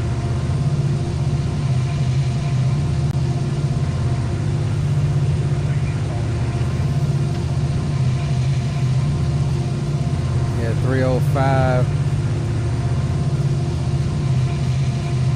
I think we may be good here, fellas. Again, we won't get much more acceleration if we didn't keep that momentum up. And because we had to stop, we could have kept that 23 miles an hour all the way up this. But we had to stop. Kills all of your momentum. So I'm afraid this may be all we get for the rest of the climb here.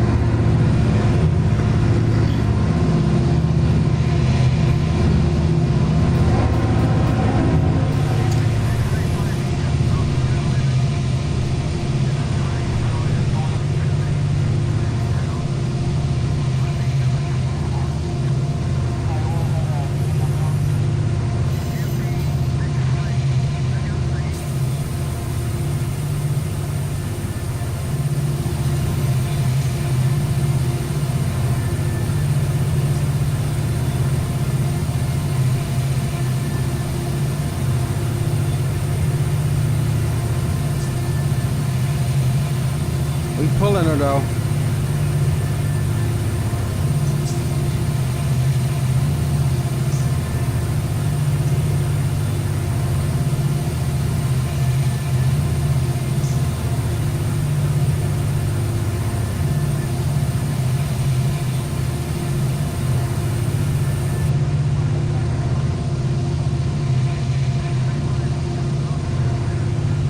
BNSF 9265, proceed clear, mile marker 341.4.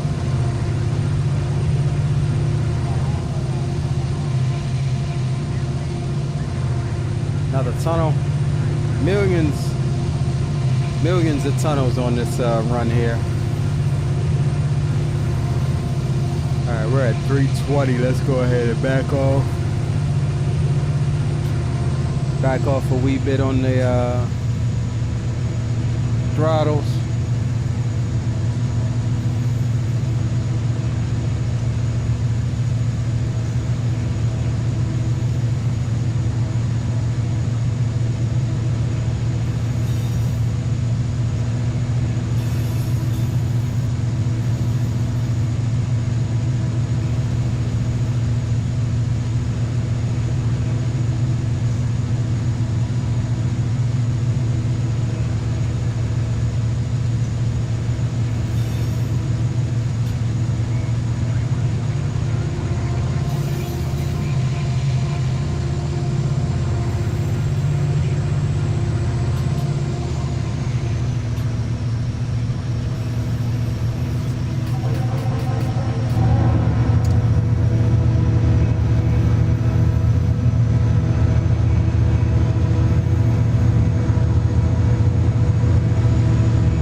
Signal so I can figure out where I'm at. I think this might be tunnel 5. We just passed what, 341.4?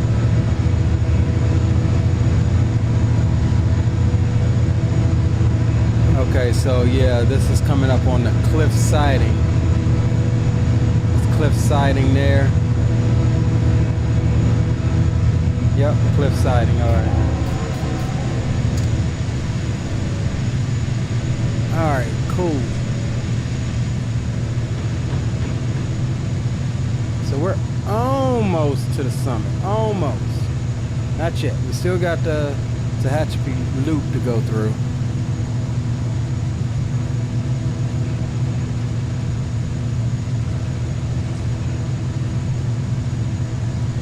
And we've got a decent amount of strain on the couplers right now. We're gonna have to ride in notch 7 on the head for a little bit until this settles out. We're back down to just a 2% grade. We was at 2.3. So once most of the train gets up here on the 2, a couple of force should fall off a bit.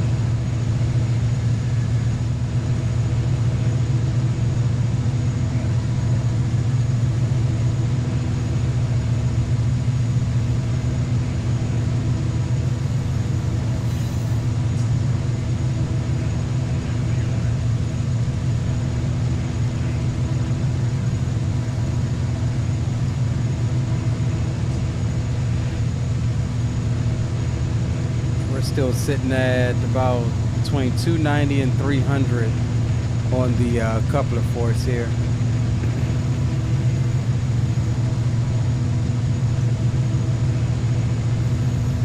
See if it's safe to do a drive-by.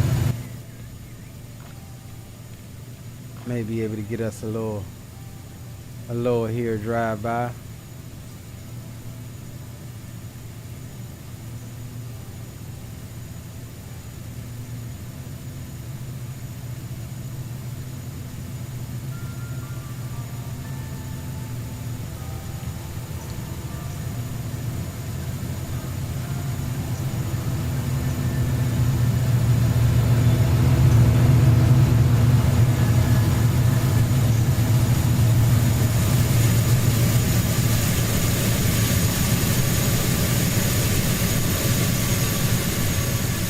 She is torquing, baby.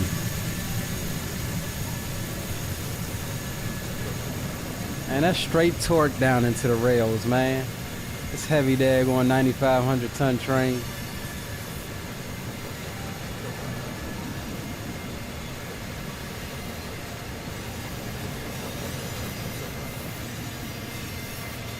Sometimes I'm just amazed. I mean, yes, it's slow. Sometimes I'm just amazed at all that this thing could even move from a dead stop uphill.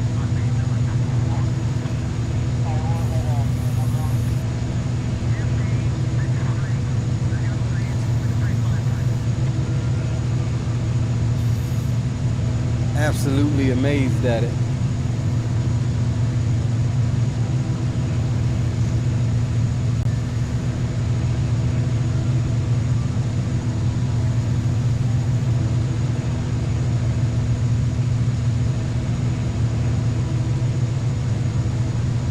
All right, so this is still cliff siding that's on our left here. That's not a mainline track, that's just a siding to allow trains to pass. Most of this is a single climb and a single descent on this one track here. So that's why you have several sidings spaced throughout to allow trains to pass one another.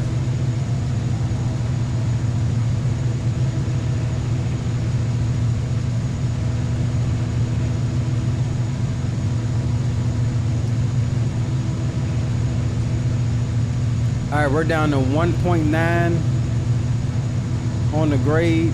We'll go ahead and try to notch 8 it again. We're at 260, 280 on the force.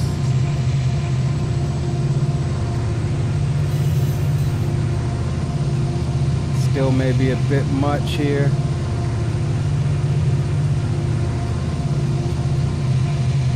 It's not that big of a difference from notch 8 to notch 7. I mean, we're only getting +3 on the acceleration, +2. So it's not, you know, it's not like we're getting very much out of it. We're still going up now, 2.2%. Let's climb back up to. But maybe we can hold the notch 8 now. We're back down to 290 on a couple of forks.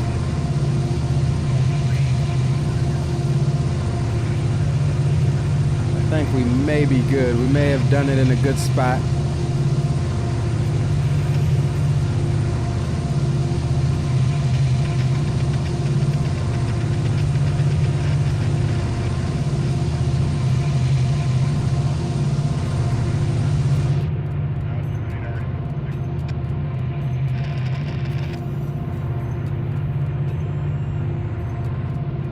So that siding there was 7,535 feet. If we had to take that, we would fit in that siding, as we are, what are we? We're 7,079 feet.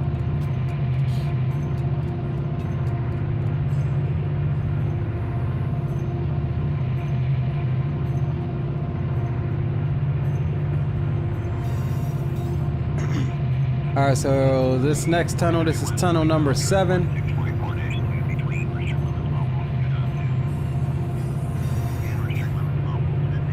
Have a signal outside that tunnel on the opposite side, 343.8 as we climb up. Next siding is North Rowan. It's 8235, 8,200 feet. If we need that, we can fit.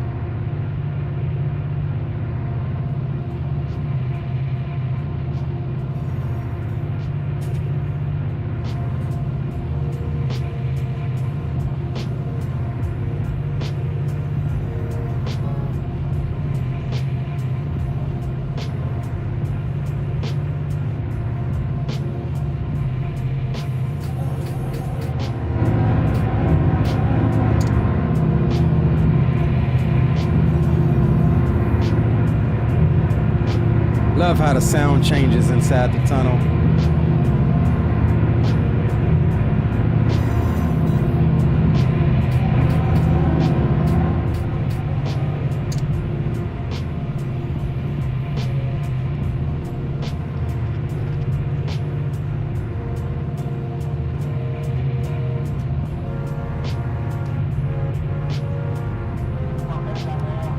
.8. We got tunnel number 8 up ahead.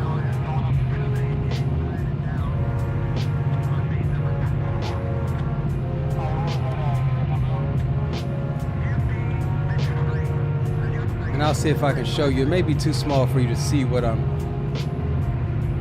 what I'm looking at, but let me see if I can find it here. SoCal, we're looking at Mojave.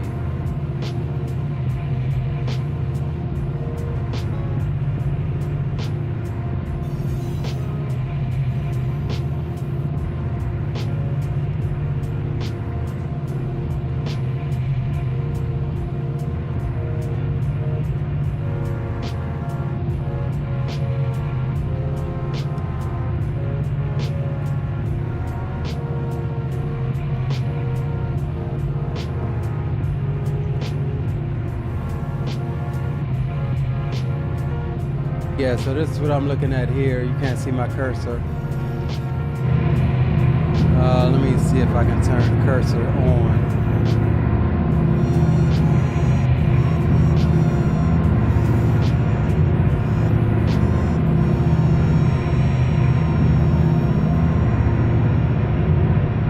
So yeah, tunnel 8 here is what we're looking at. Not sure how clear that is with so we just came through tunnel 8. We're looking at 344.4. Next signal is what we should have here. Yeah, the signal here 344.4. And let's see what we got here. 344.4, yep.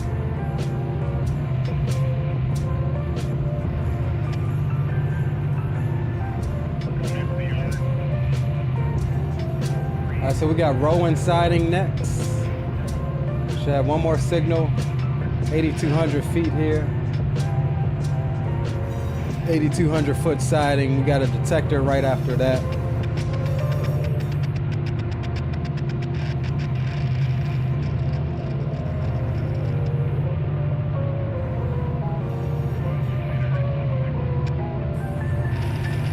And so we'll come through here to the end.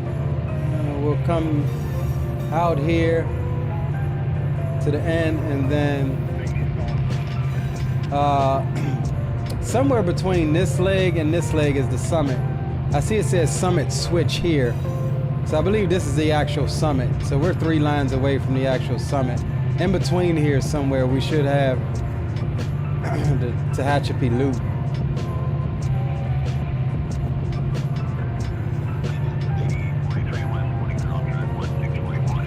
Yeah, we're definitely approaching the loop now.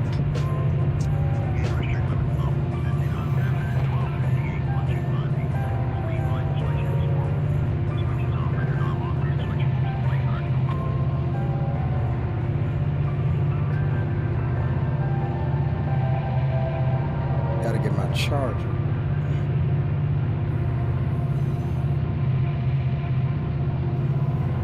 What's up, spawning? No, it's free. It's so there's a website called The Depot. The Depot is a multiplayer run community, and they have things on there like frickin' everything you need to know about operating the thing, as well as they host several multiplayer servers on what's called the Depot Plus. So all of these charts and stuff are what they provide for us for the Depot Plus. However, I'm not yet a member of the Depot Plus because you have to pretty much do a skills test to get on there. So let's just say if that was my skills test earlier, climbing this grade, and I broke the train earlier, I would have failed that skills test more than most likely. I would have had to retake it because we broke some couplers on a starting standstill on a grade. But all of these charts and things they provide on that website for free. They do have a public server. I've driven on there once or twice, but it seemed kind of dead for me, like there was nobody else on. For what it's worth, it was like 2 or 3 o'clock in the morning. So, but yeah, all of the charts and stuff come for free via that website. Now this app that I'm using is called Run 8 Control. This one of the members, Run 8 members, fellow simmer, created this app to show you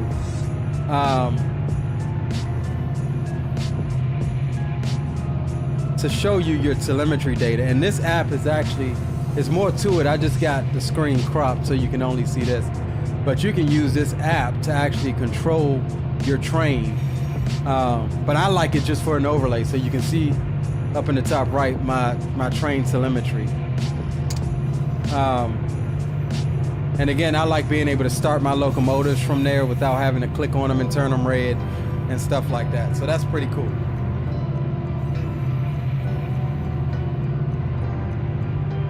But yeah, man, it's a lot of free stuff with this sim, as far as resources and stuff.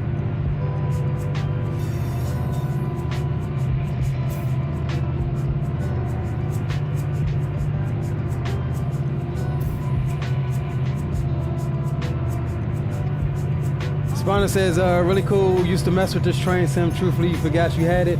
Yeah, man. It, you know, like I said, Blue got me into this, man. He recommended it. I was watching one of his streams. We talked for several hours on the phone about different train sims and just the community. Man, train sim, in all honesty, guys, I don't know if you guys realize it, but train sim is as small or smaller niche than us guys in flight sim. But there are a lot of guys that cross over that do train sim. And it is a huge deal over there in the train sim community, just like it is for us in the flight sim community. And I'm seeing that several train sim streamers that I watch actually, you know, play flight sims. Now, they're not flight sim, super flight sim knowledgeable like what we would be, because that's our main niche, right? Just like I'm not super train sim knowledgeable.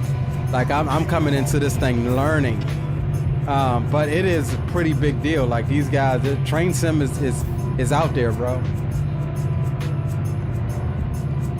Peter, welcome aboard. Yes, I can change my screens here in the locomotive. This particular locomotive has 3 different displays: fuel quantity, air brake setup. We've got train information, but I leave it here for my distributed power unit. I like to see what my tail end is doing, so we have them fenced in right now, and that way I can control the lead locomotives separate from the tail locomotives. I like to watch that screen, and then I also like to keep an eye on this screen. I can change this screen as well, the same 3. And different locomotives have different screens, but I like to keep it on this one to keep me reminded at how long my train is, because, you know, oftentimes when I'm playing off stream, I'll hit some of these sidings and go take a break. So I need to know what my train length is and what my tonnage is. And then every now and then I'll pop it on this screen to see what horsepower, what type of horsepower we're making and stuff like that. And what, you know, what all of my other telemetries are speaking.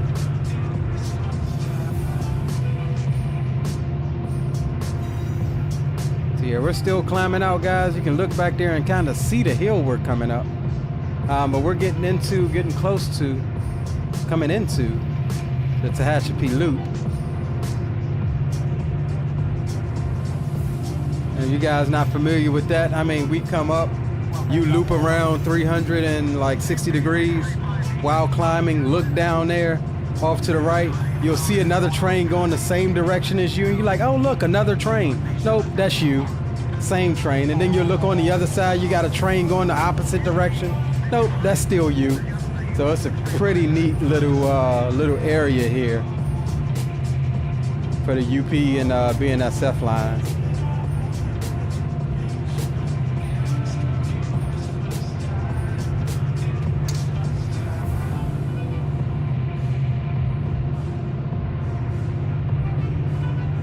All right, couple of forces looking good. 285. We're on a 2.2% grade right now. Still climbing. As far as this screen though, Peter, you can, I mean, they have different screens, but this is your main telemetry screen here.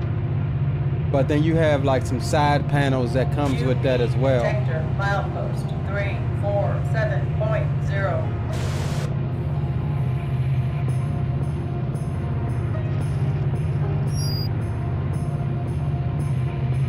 All right, so once we get to 7,079 feet, detector should call out total axles of 468. That is kind of our confirmation on how we know it's us, but that's the only detector in the area, so we know it's going to be us. And it's only one track, so.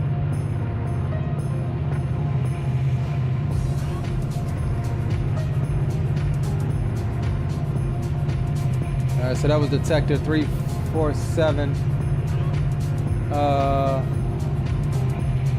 That was this detector here, 3470, that they just called out. So we do have an industry, Woodford West, WDW, Woodford East here. Not sure what they do. We'll look over there and see what kind of cars they get. And we do have a approach medium signal there.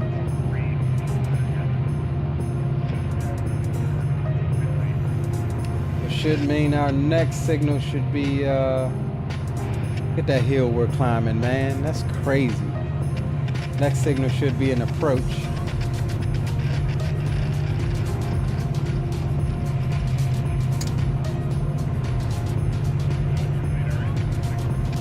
What's up, Robin? Says something completely different. Yes, sir. We will be flying tonight too, guys, so do make sure you'll be automatically redirected over there once the stream ends.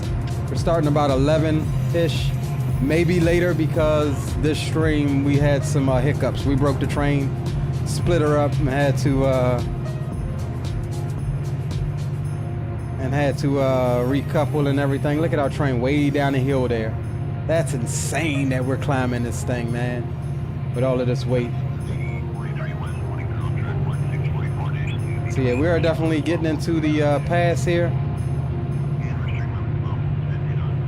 So our stream will be contingent off what time we end here. I'll need about an hour just to take a break or whatever. It'll be a late night one. One leg from Atlanta up to Minneapolis. And we'll call that our doubleheader.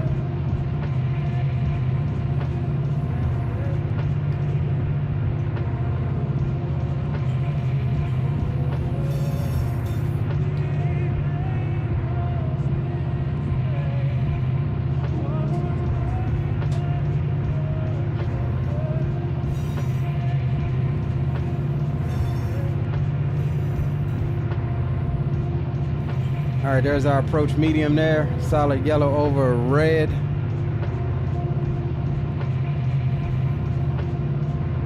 All right, so we do have it reporting the next signal is going to be a stop. So what do we have coming towards us now? It's going to piss me off and make me potentially break my train again. We've got Union Pacific 5423 on the meet. We'll be thrown into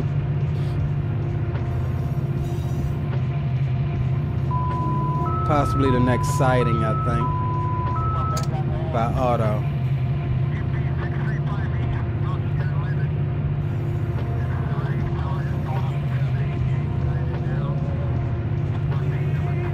Got a mile and a half until the next signal, so we'll be prepared to stop. What's up, Wild Kid? What it do, bro? Good to see you. Long time, man. Long time no see, bro.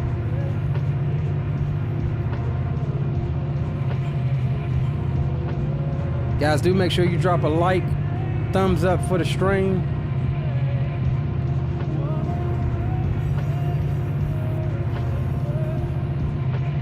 Now, I will say I've run this portion of the route yesterday, and I've not had to ever stop this many times. So the timings are definitely different today. We are running a modified depot file that gives us all of the traffic and the industries and stuff.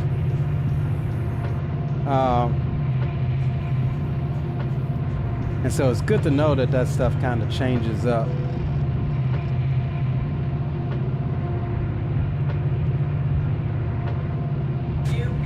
Detector, milepost 347. And we're looking for the total axles, 468.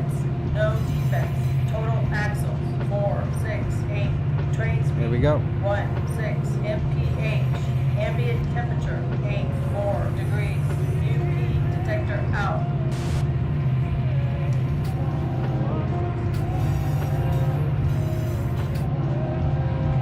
Little ungraded crossing here. We'll blow 3 times at it.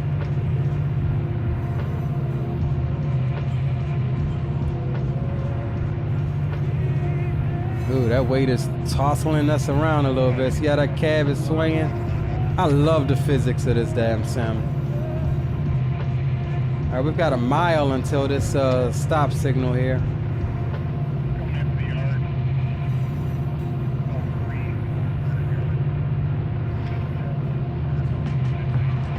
No, this is not Cajon. This is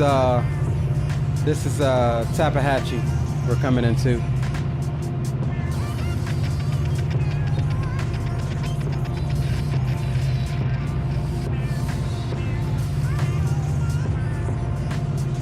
I said Tahachapi. Tehachapi. Tehachapi, I think that's how you pronounce it.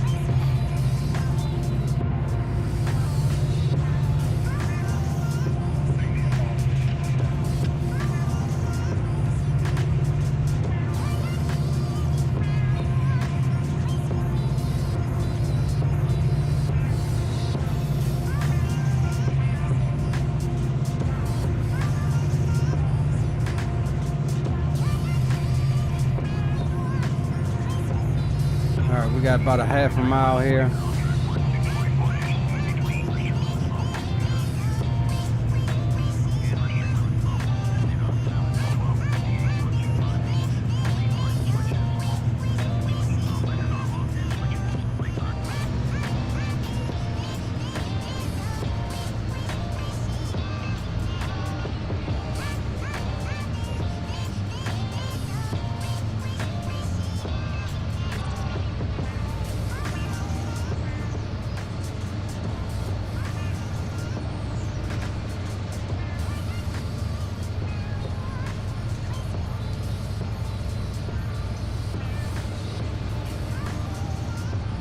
See where this guy is at.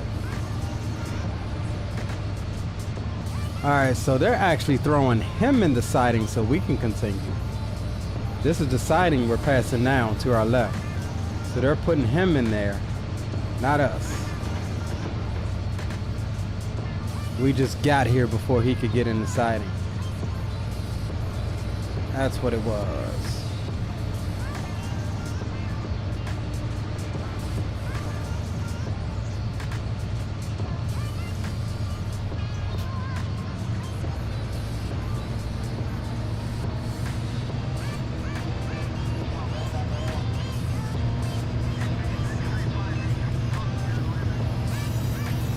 Of course, we will be stopping on a 2.1% grade.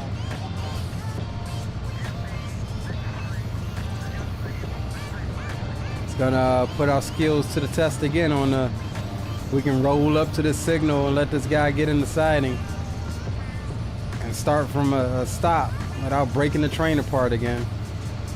But that's not likely because signal's right up ahead.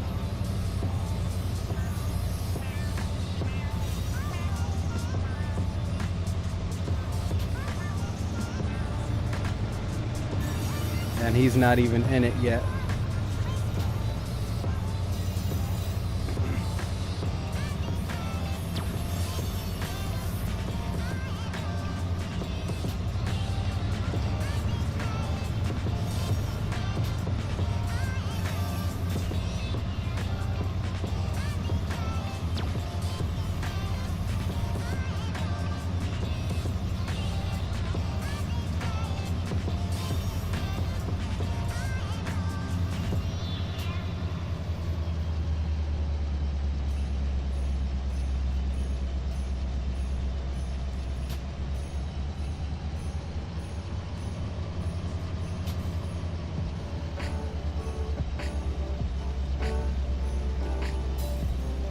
Come on, BNSF.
would have almost been a fail.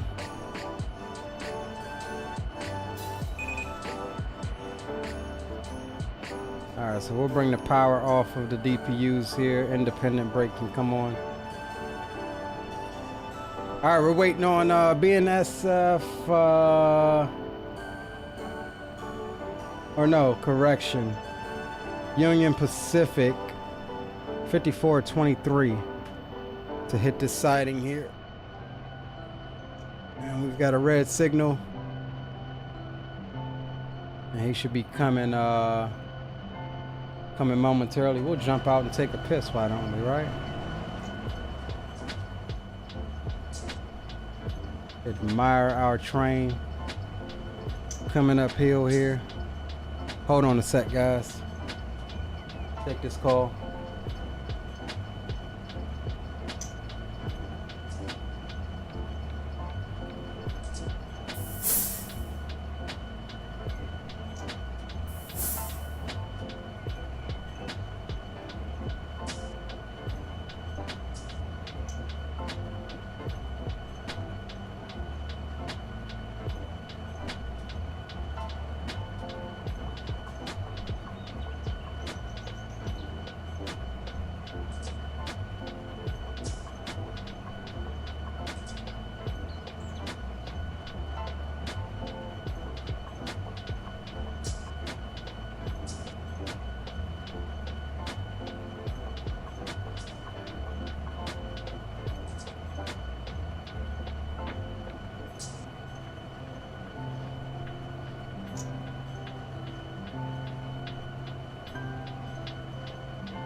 All right, sorry about that. I had to take that call.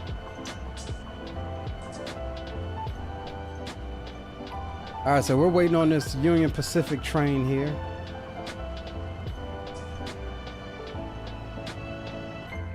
Let's see if we can kind of make out where he's at.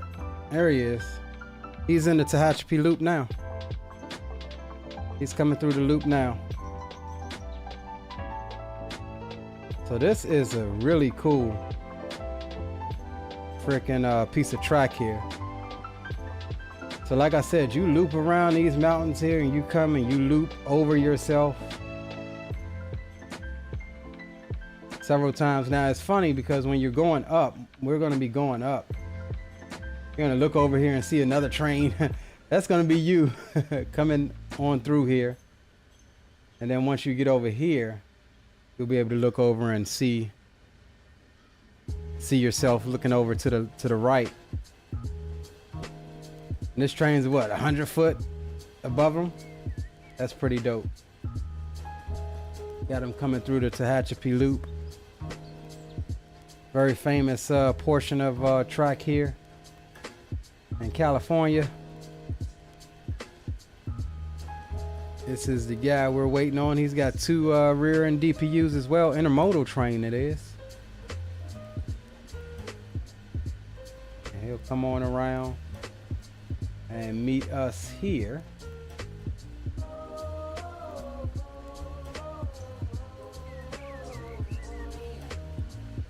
That's dope.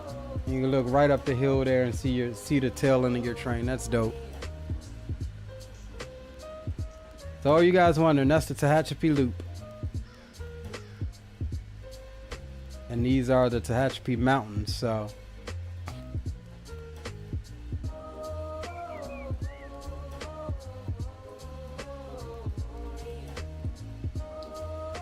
All right, let's jump down. Let's get a nice little view of him coming into the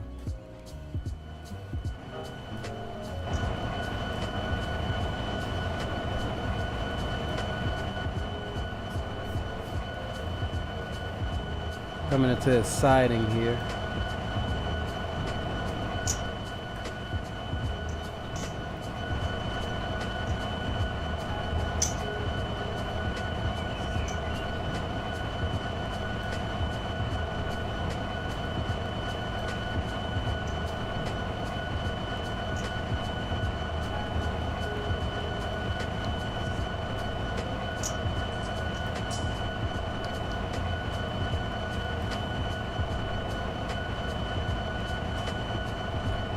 This is the train version of being told to hold short.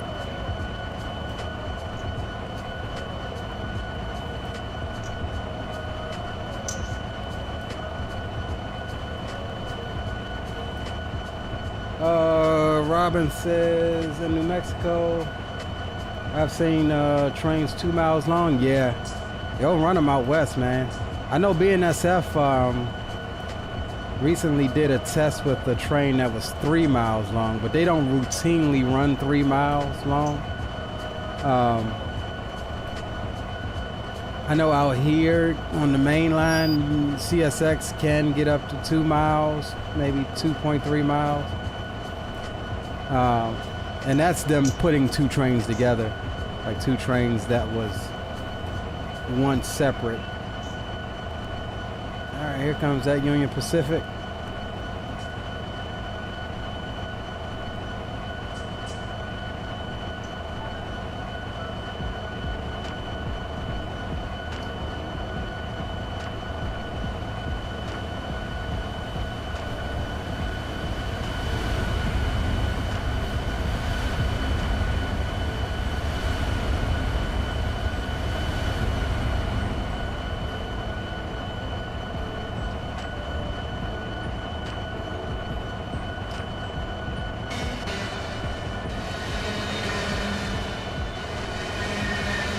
Here I'm putting on the brakes.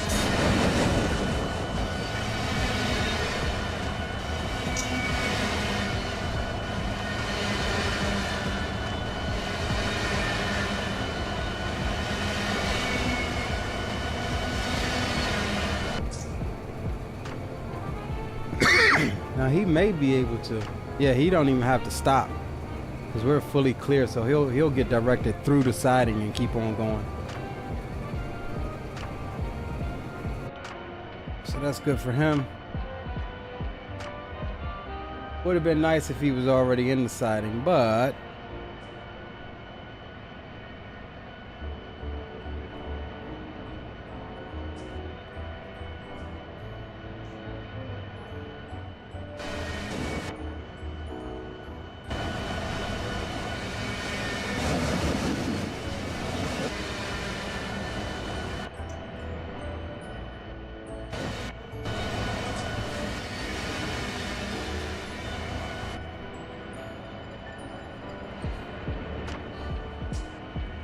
window don't work. I guess not.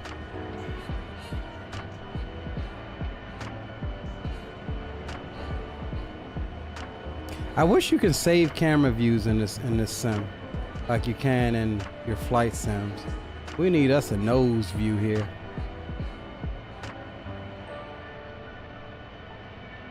That's what we need, a good nose view.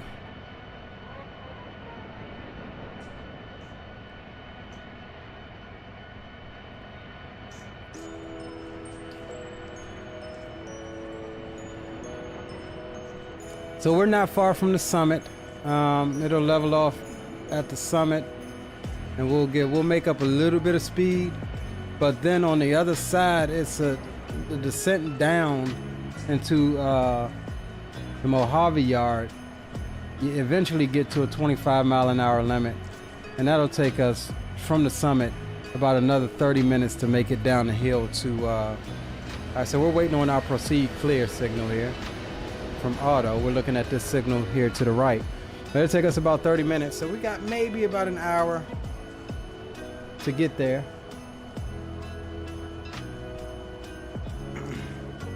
Come on, Auto. Give us our proceed clear. Okay, no proceed clear, but we will get a approach. That's good enough for me. All right, we're on a 2% grade. Let's go ahead and get some power on our tail end here.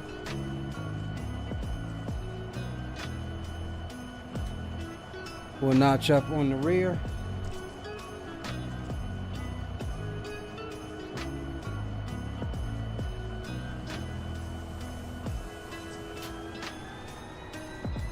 Start coming off of the train brake.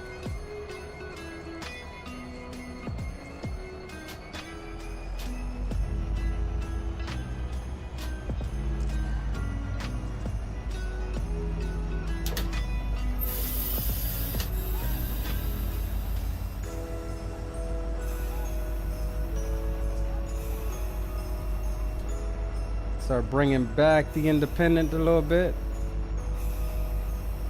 Slowly. Here's our slack. We just got some slack pulled out of the front. All right, the rear is pushing. The rear's in notch 8. We're in notch 2 on the front. And the front is compressing. We'll go ahead and go notch 3. Uh-oh.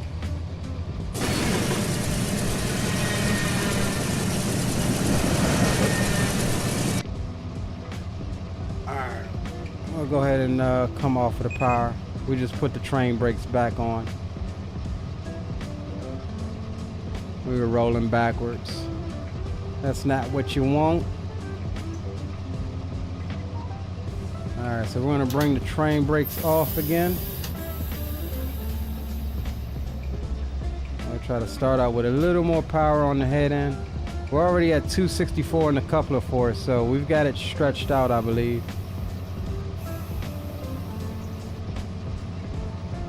This is one of the most challenging parts, like starting from a dead stop on a grade.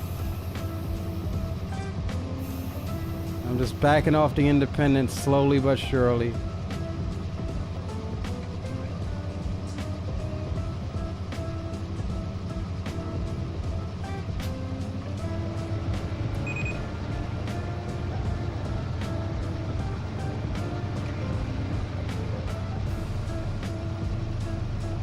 Ooh, that couple of fours. Ooh, that couple of fours.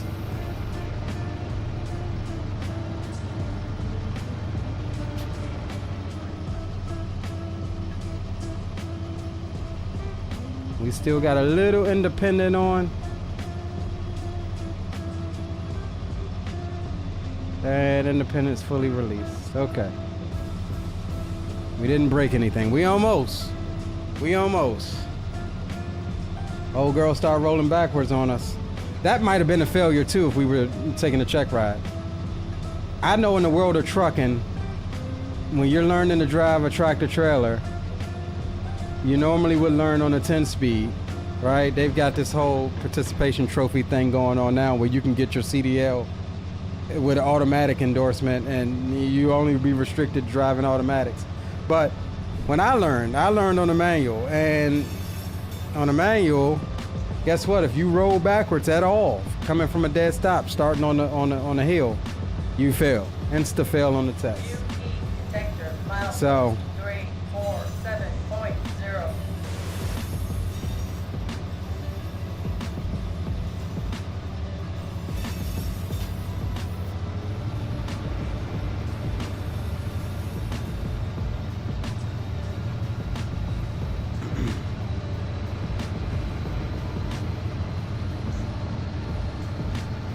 all right, so we're going now. We're good to go. That was a successful start on a 2% grade without snapping our train in half. And we're just gonna be patient as we notch up. Just like before, we're gonna just be patient.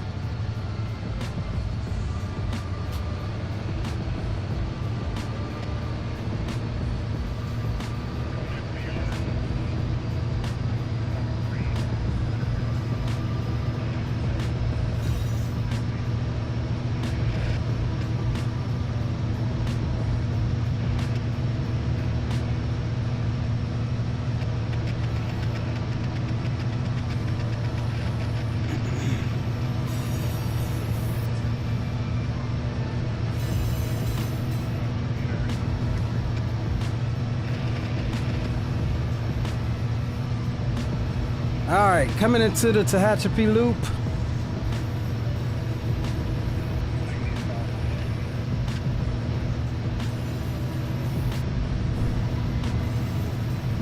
You could just see the hill we're climbing up.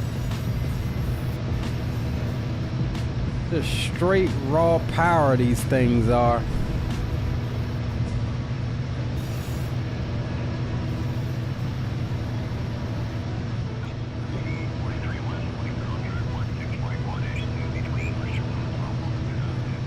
One thing I wish this sim had is track IR support.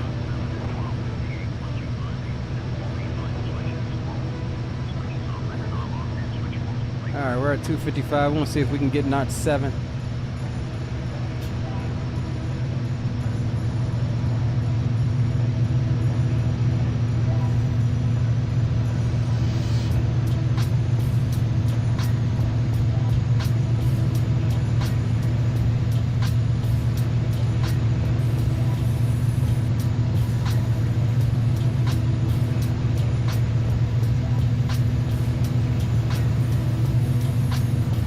See here.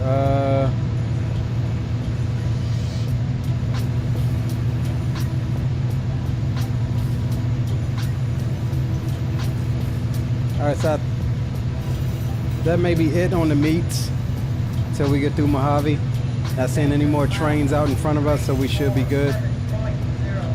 We are following a BNSF 9348. He's going east. He's two sections ahead of us, though. We won't ever see him.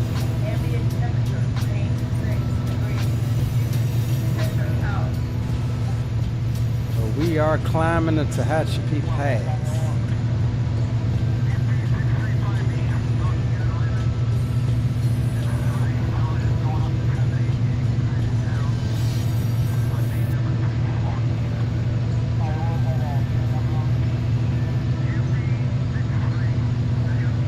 .2% grade up right now, and we're looking at the milepost 350.6.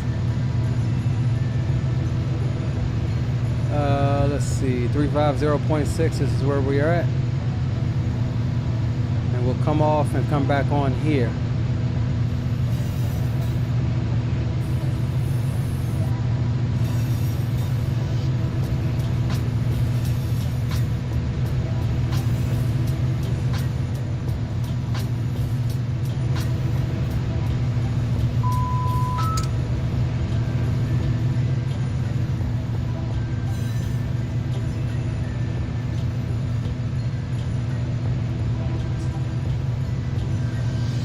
How much lower the bottom of our train is. That's crazy. That is crazy.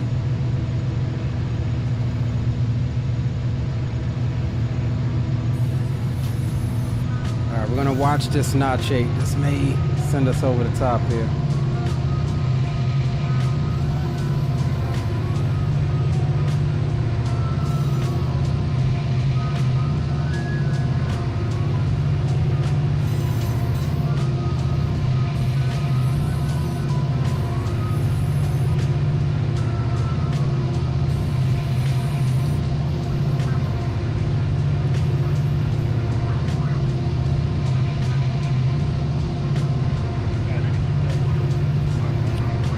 Be up there here in a second.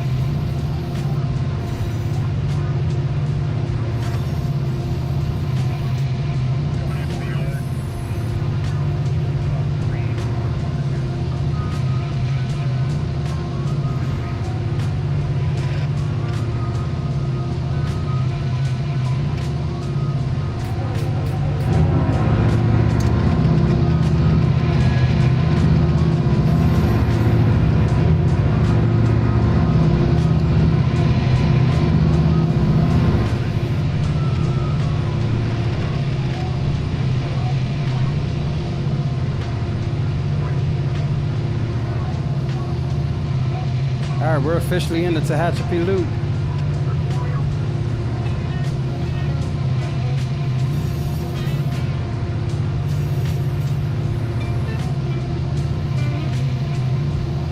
Or getting there, rather. I do believe this is the loop.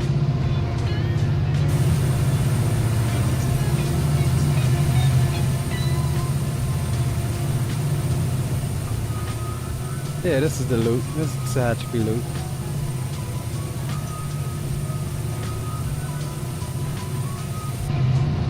Alright, so we should be able to look off to the right here in a minute. See the rest of our train down below us. Going in what looks like, I think, the opposite direction. I was like, is that another train? Nah, dog, that's you. Look at this grade. You can just see it going up here.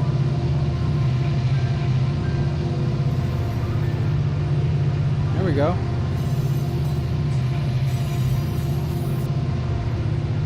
There we go. That's crazy. Look at that.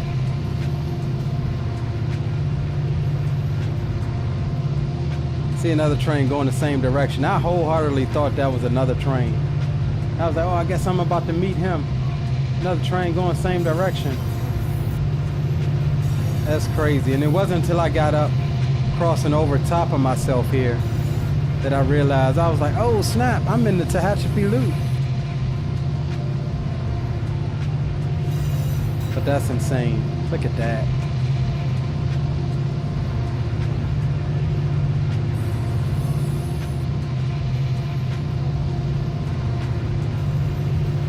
Look at that.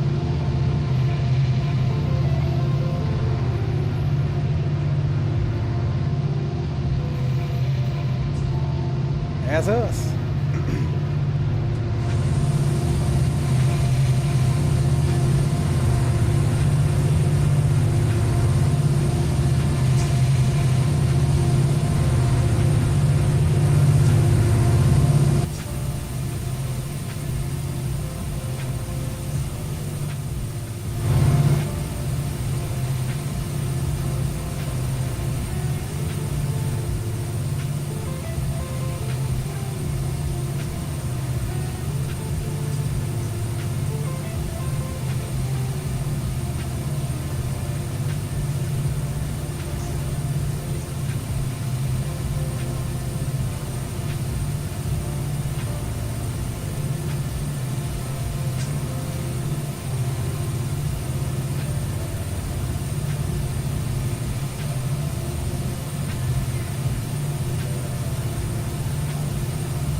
Look at that.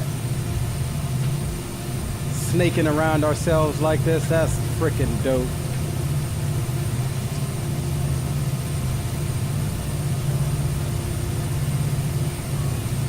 That is absolutely freaking dope.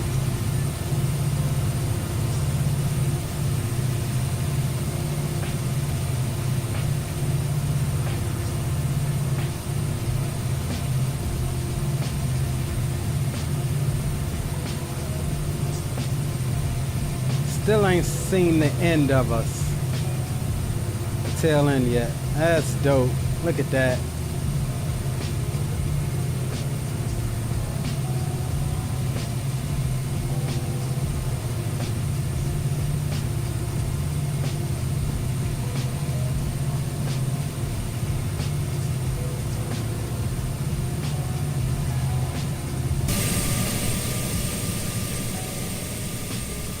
That's dope. Look at that.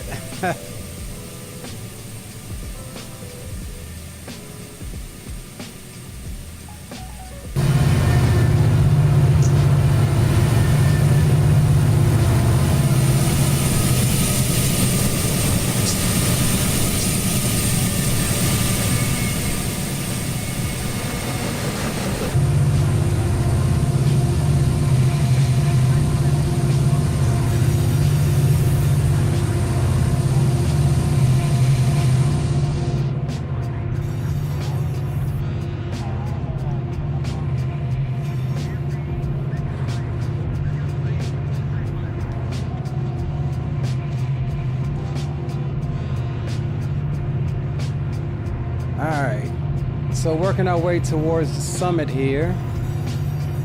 Let's see where we're at. We're on this 2-section track here.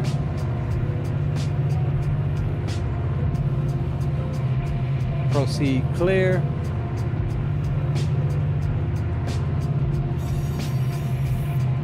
All right, we need to get a milepost marker or something.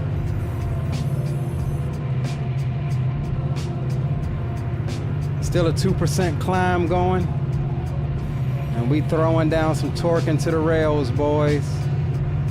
You can just see how the cab is swaying around. That weight ain't liking it. We throwing down some torque.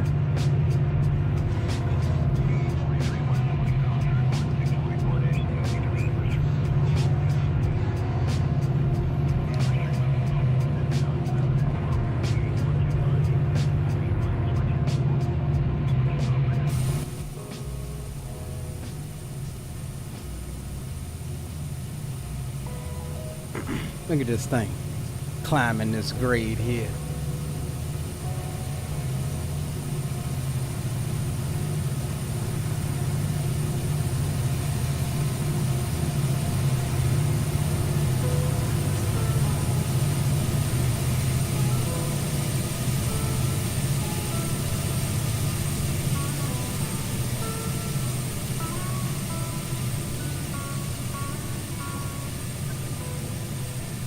Man, there's just something about trains, dog. Just, I mean, I said it last stream. You look at these, the biggest of cargo aircraft, you know, the 748s, the A300s, I mean, just the largest cargo aircraft, and you think, wow, how does that thing fly? Even the Antonov 225, like, wow, how does that thing fly? I'm like, man, y'all still ain't moving no real freight. Freight trains is it, man. Airplanes is like number 3 as far as weight movement, I think, in the transportation category. Because even these largest container ships, man, just move immense amounts of weight. Yeah, they take longer to get where they're going, but pound for pound, freight trains and container ships, man, they move in one go. They move immense amounts of weight. That's not taking nothing away from the airplanes, but it's just mind-boggling for me to just like watching this thing just snail up this hill, and I'm like, if I'm in a tractor trailer, bro, and I've done it, I've driven all through Donner's Pass and the Grapevine out in California and all of that. You know, you see some of these grades that say, oh, 1.3%, you know, 1%. Now I'm kind of like, ugh. You know, you coming down the mountain with 80,000 pounds and you don't want to be on your brakes. It's a challenge even doing that. But think about that in a train, man. It's just like, bro, I had a thing, right? When I was out over the road trucking, I had a thing where earlier in my career, the first year or two, literally anytime I hit a pass, Donner's Pass, for example, coming out into what's that, Sacramento, off Interstate 80, I drive comfortable. I used to drive comfortable with my shorts and t-shirt. Bro, I would get fully dressed, put my shoes on, no flip-flops, and have my jacket and my backpack sitting right next to me. Because if that thing ever got out of control, bro, I was hopping out. I was hopping out of that joint. I was not finna go off the side of nobody's mountain. I was hopping out, and that was my plan. And in my, 12 years of driving tractor trailers, I've only ever smoked my brakes one time. And that's because another driver jumped in front of me, coming down the grade. But yeah, man, it's just mind-boggling just to think of the immense weight. I mean, you put 80,000 pounds on a truck and then go climb a 1.5% grade. I mean, yeah, you're down to 30 mile an hour, 25 mile an hour. Ain't nothing you can do about it but climb it for 20 miles at that speed. That's why you'll see all trucks lined up in the right lane with their flashers on. They can't go no faster. But we're capped at 17 mile an hour, bro. 9,500 tons. And we're climbing this grade at 17 mile an hour, 2.2% grade. Mind-boggling.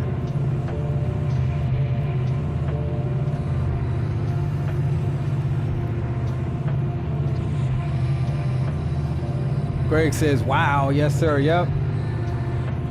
Robin says, all those products, 5090 video cards and such, not sure what you mean. Super tankers, yeah. Yeah, super tankers and the this new class of container ships.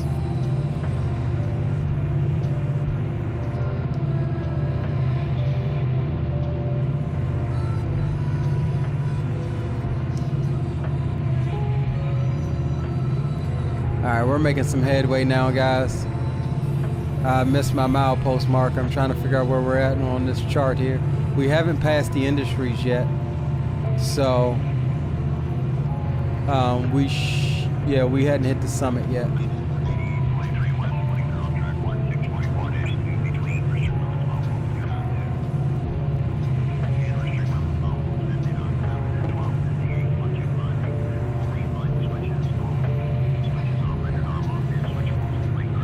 Back up to a 2.2% grade.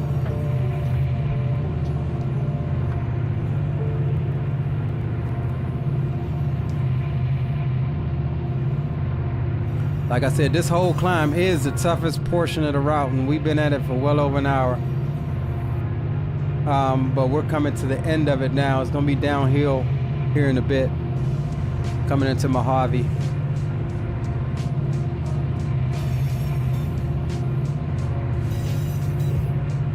Yeah, this summit here is summit switch. Once we get back over the 2 tracks here, I believe. Yeah, it's a 1% grade up to the summit.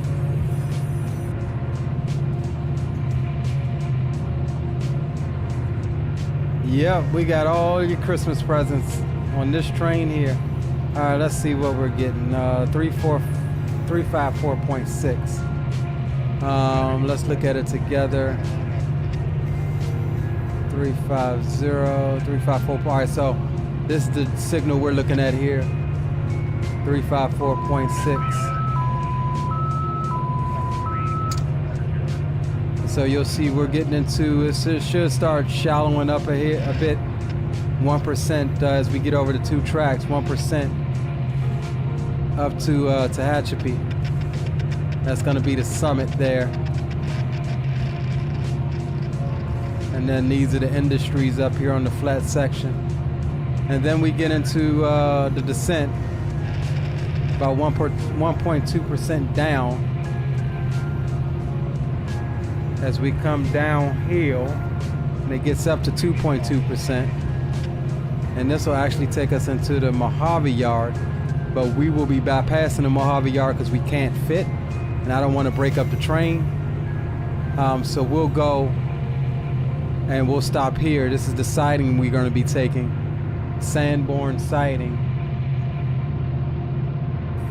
And as we can see, that siding is 7,100 feet. So we'll just barely make it into that siding. We got to pull all the way up to the signal. And we're getting some more. Got that going drop frames. God damn it, YouTube or computer, whatever one it is.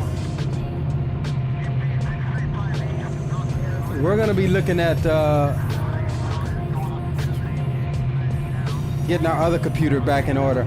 For some reason, I think it's this other computer here that's doing it. I don't think it's my connection.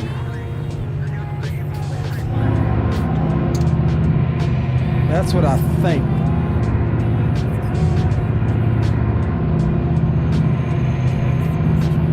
But we'll have to wait till after the holidays here to get that other one upgraded.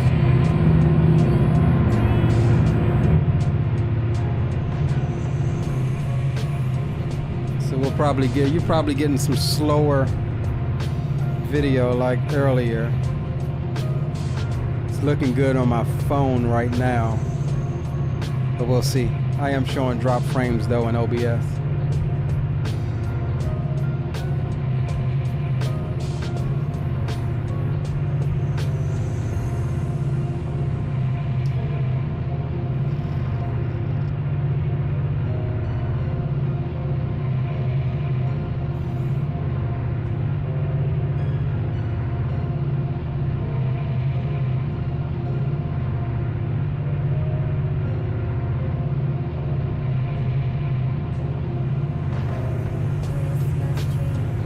We're climbing it out.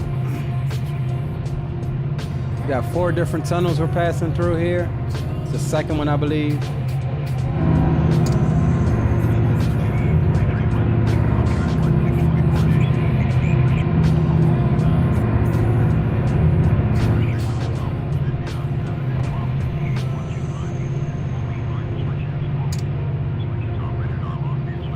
Of course, like I said, we'll lose that DPU connection here and there. We're going in and out of these tunnels.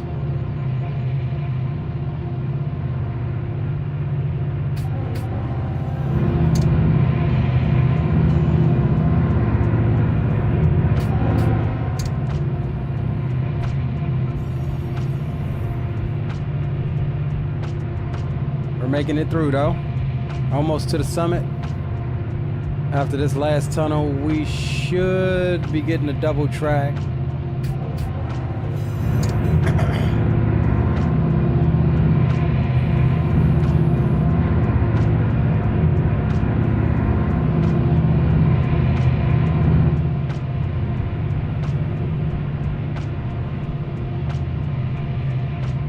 He's keeping us on main 2.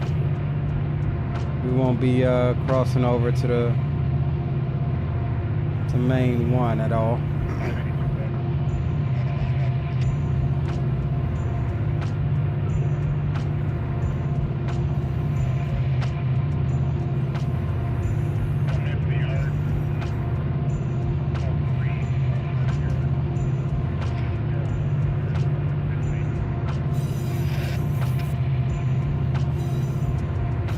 We are still climbing. It's down to a 2% grade right now.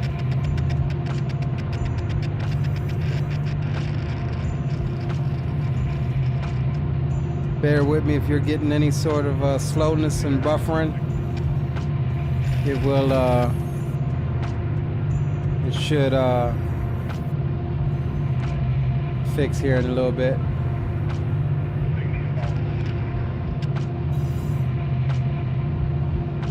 So we should be staying on the left track here.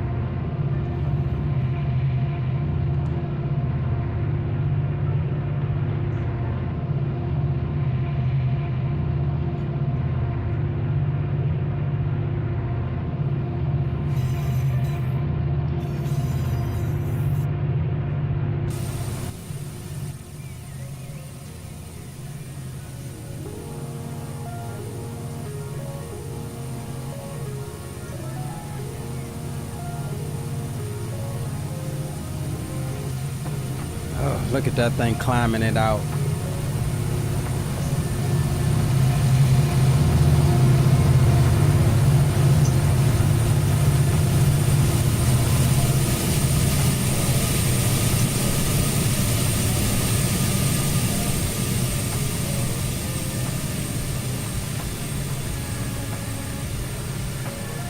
Absolute monsters.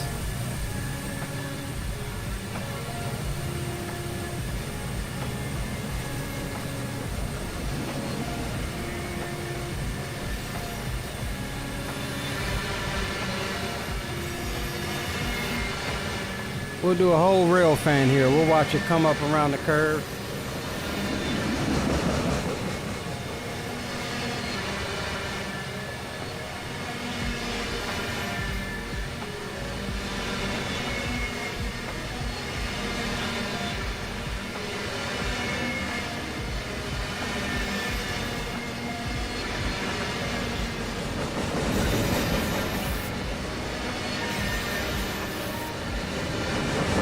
Uncle Plane Guy, what's up, brother?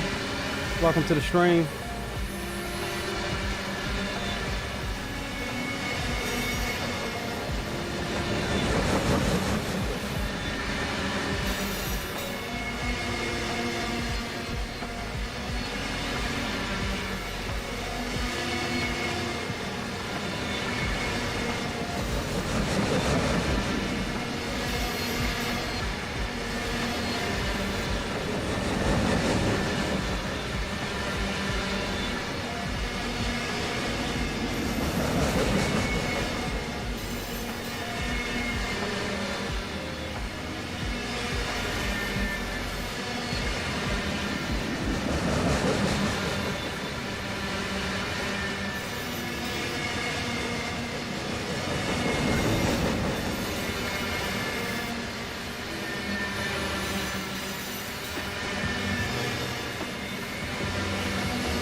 Looks like we're picking up a little bit of speed here. And we're still on a 2.2% grade, but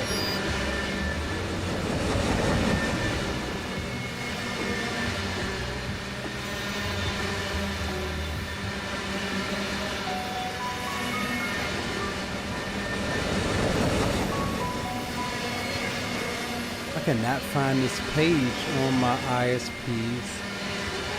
Dang, man, this is irritating me.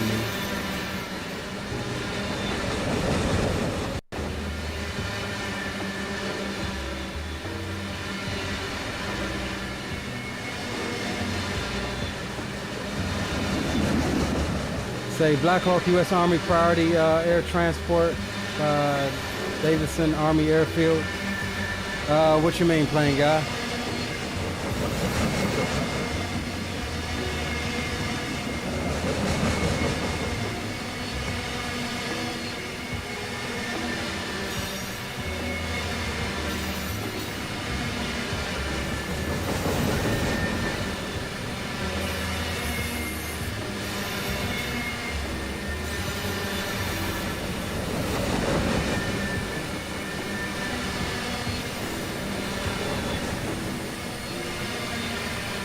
Alright, here comes the tail end.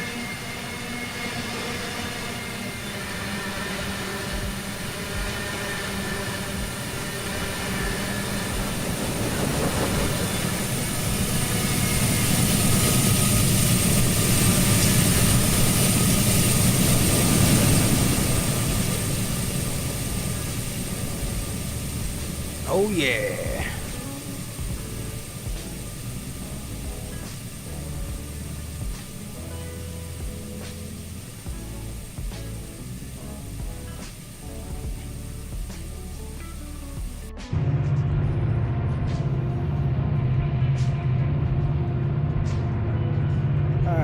Still 2.25% grade here.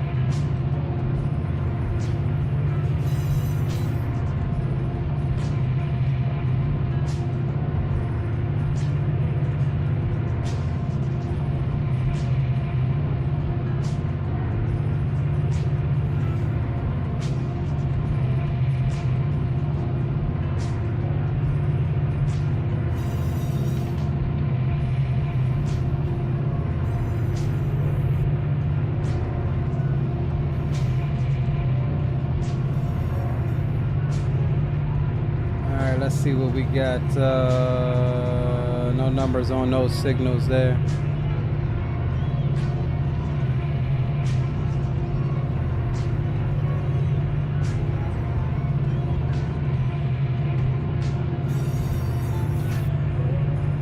It says by DCA flight radar 24. Nice.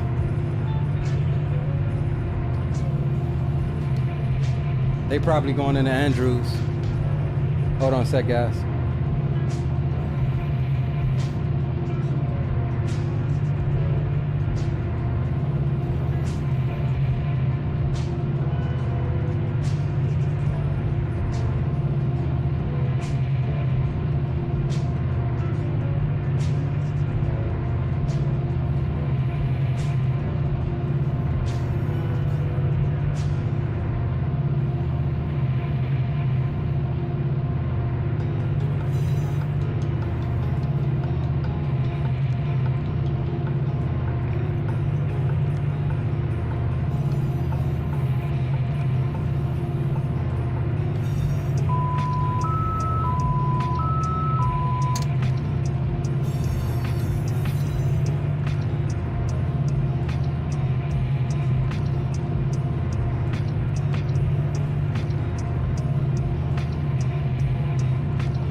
Guys, stand by. I'm gonna run to the head right quick. Y'all have the train.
Alright, I'm back. I had to run to the restroom. Whew.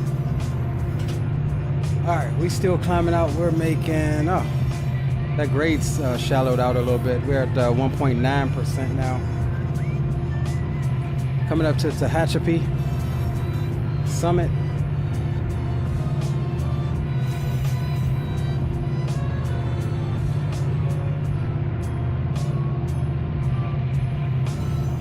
Yeah, so there ain't, unlike on VATSIM,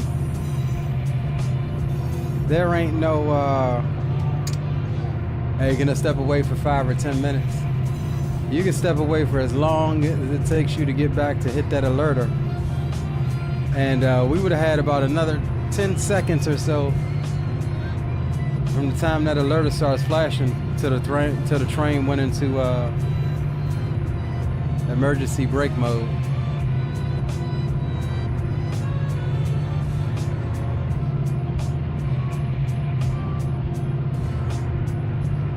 So we should start getting a little bit of speed boost here. 1.7 on the climb. We're approaching the summit here. Tehachapi. I have to think about that before I say it because I keep wanting to pronounce it wrong. And DC Philly Air Medical has a Bell 407. There we have a couple of air medical helicopters, Bell 407 EC-35. Nice. I've seen them both. You're talking about in and around DC. I've actually worked fairly close with Eagle One and MedStar, and actually even Trooper 3 that's stationed at Andrews Air Force Base. I used to see them in and out of, back then it was called Prince George's Hospital Center. When they would come in on the medevacs, I used to be the one that had to go up and get them from the helipad. So I would go up a bit early when I knew they were coming in and catch them coming in for landing and stuff up on the roof. It was pretty dope. That was back when I worked security for the hospital. Probably one of my favorite jobs as far as aviation, getting to see the helicopters come in. It was also one of my favorite jobs because when the helicopters came in, that usually meant somebody was coming in pretty effed up. Friday nights, Saturday nights, people coming in and having wrecked their daggone cars, drunk, wrapped around a lamp pole or a tree.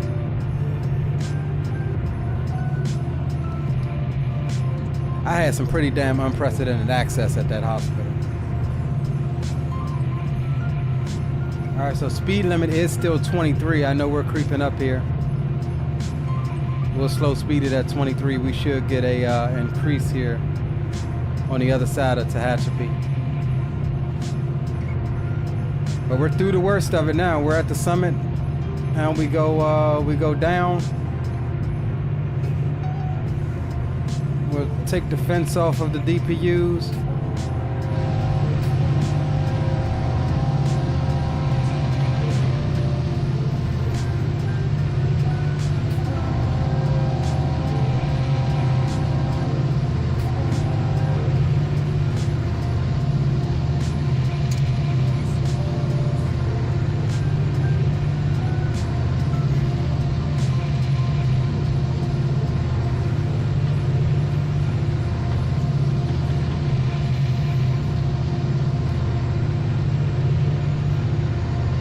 So yeah, because of the stops and because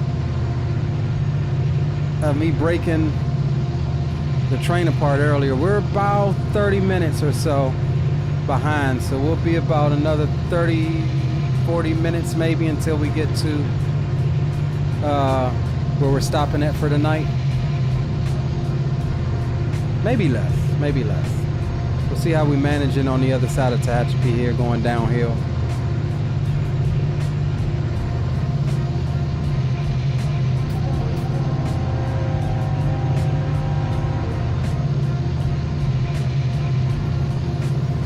All right, speed limit is up to 55 now. We'll take off the slow speed control.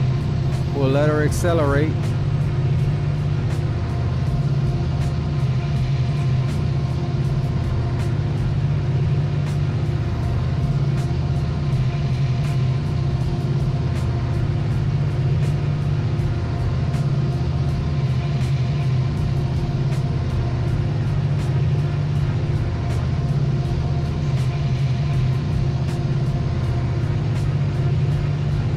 Through the slowest section of the stream.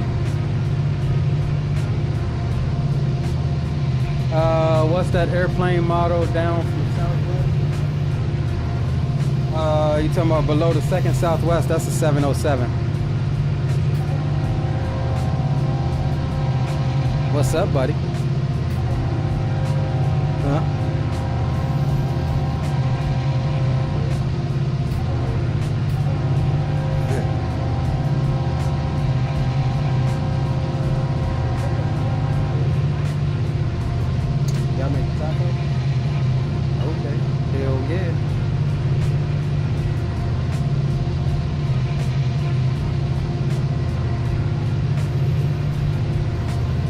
So this is going to be, what is this?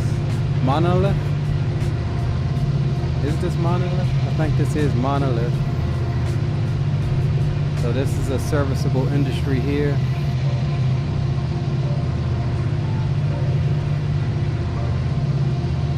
Or no, that's CTI. That's Chem2 Incorporated. That's not Monolith.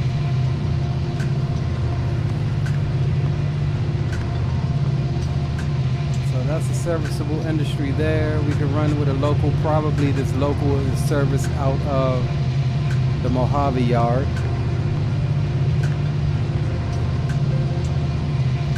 Yeah, you want to check it out? Let me see if I can grab it.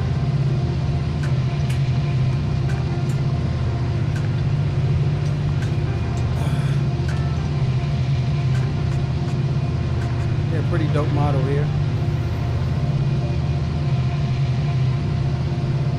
Pretty dope model. 707. Awesome paint job on it. Looks pretty dope. Yep, 707. I'm actually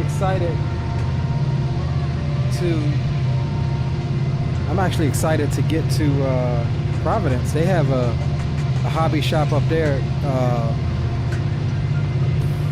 Troop and I was looking at, and they sell like these locomotives, stuff just like we have plane models and stuff like that. They do locomotives in different train sets, stuff like that, which is pretty cool. May have to pick me. Hey, shut my door. May have to pick me up a couple of those.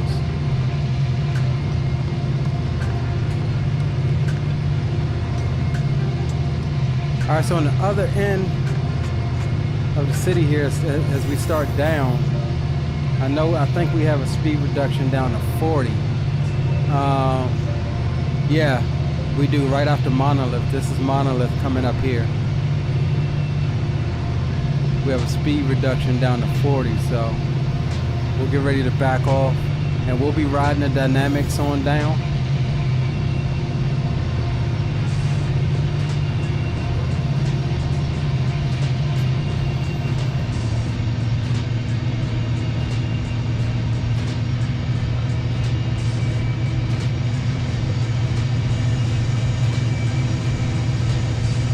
Sector post 363.8. UP detector milepost 363.8, track 2.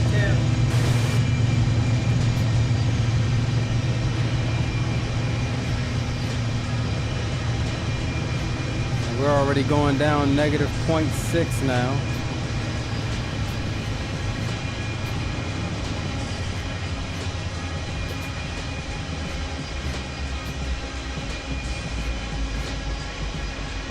Set up the dynamics.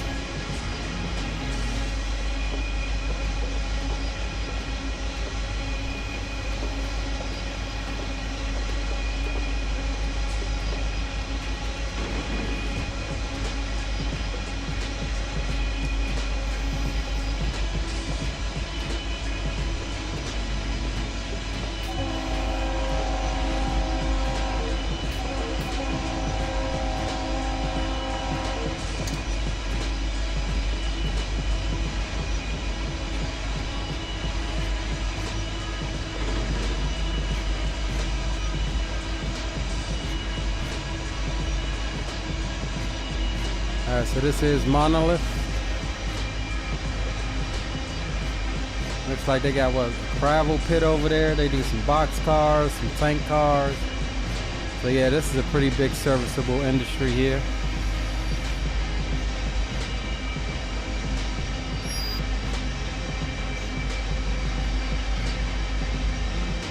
UP detector milepost 363.8, track 2. No defects. No defects. Total axle 468. Train speed 52 mph. Ambient temperature Dummies. 1 degree. Oh, I would have smashed them. Detector out.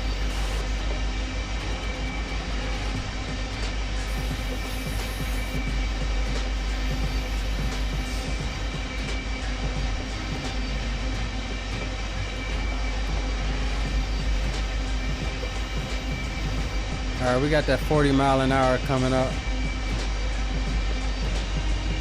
And it's gonna be a steady drop down. It's gonna be 40, then down to 35, and then probably down to 30, but it eventually is gonna get to 25, and we'll keep 25 all the way through Mojave Yard.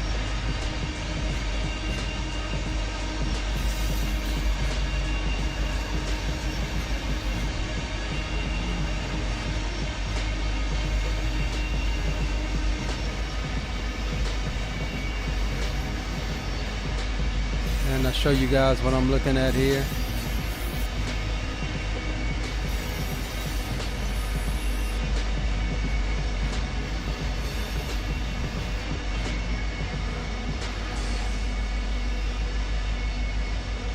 Where the hell am I at? Alright, here we go.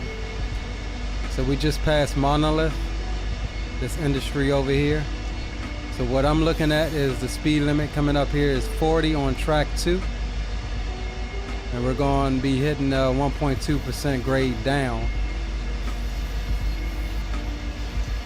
And here is the 40 mile an hour limit here.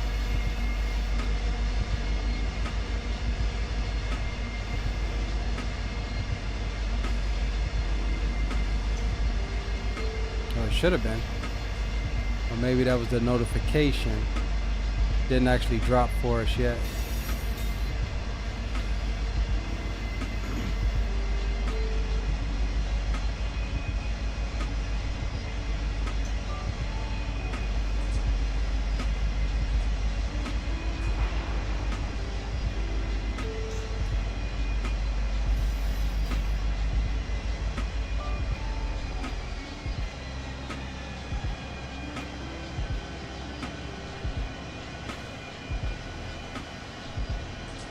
Yeah, so we got the 40 here, and then coming on the next page, we got 30. It's gonna be our next limit.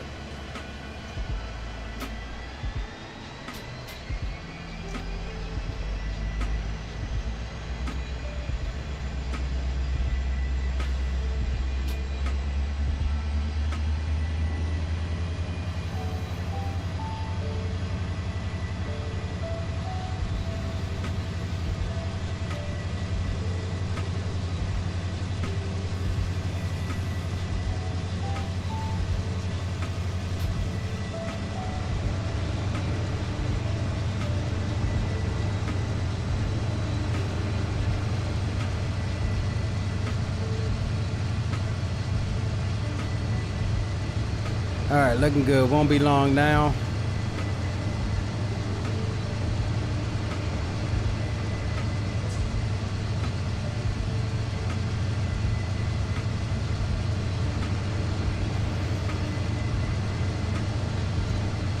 Let's just say we're in our star now. We're in our arrival. We've reached top of descent.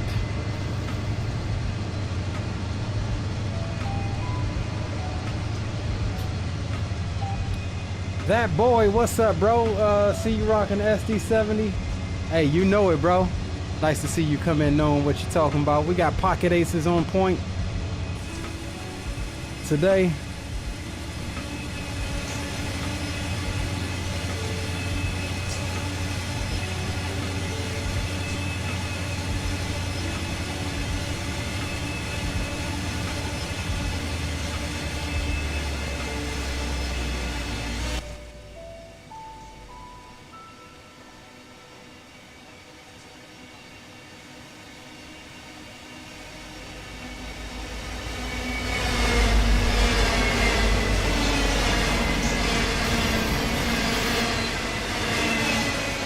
Let's jump back in. We can't afford to be outside. We don't want to get this thing out of control going downhill. All right, so here's our actual 40 reduction here. Yep, that was it. All right, cool.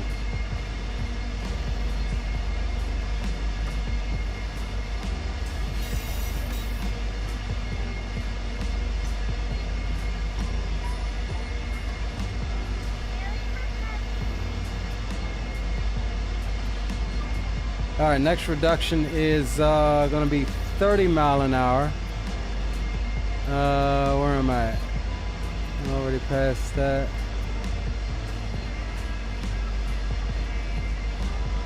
Yeah, this is gonna be our next one as we come on to here, 371.8. At that signal, we should have a 30 mile an hour reduction.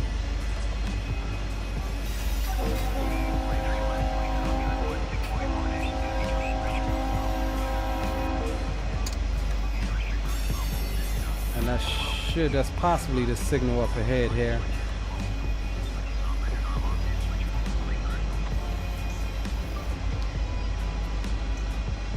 What's that? What's that? What you fixing to order? Huh? Ain't no Wendy's or nothing?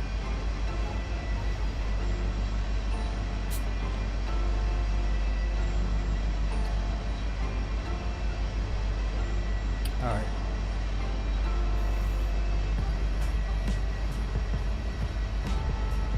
Yeah, that's fine. I don't know. What'd you get? They got chicken? I'm tired of chicken. They got good burgers? I don't really eat that. Never really ate that.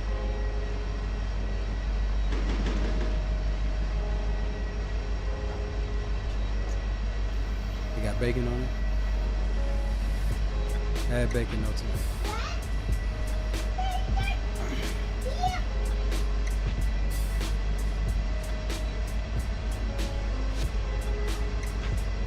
Alright, yeah, there's our speed reduction, 35.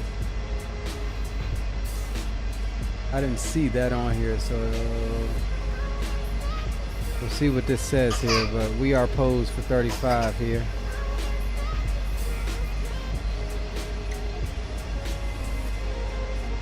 Yeah, it didn't change, so that must have been, oh yeah, there it is. Okay, 35 is what we need here. Yeah, what they got?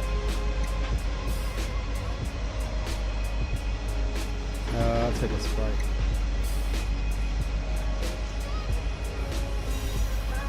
Yeah, that's fine.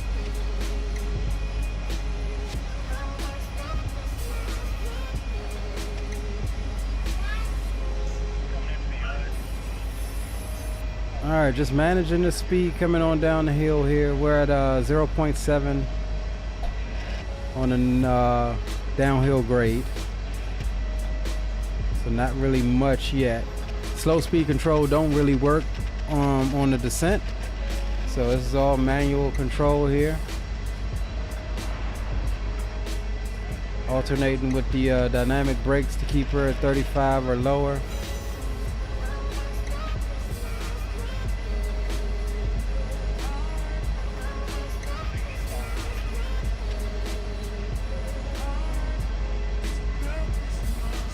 Here, give me that. No more. Bye-bye. Bye-bye. Shut the door.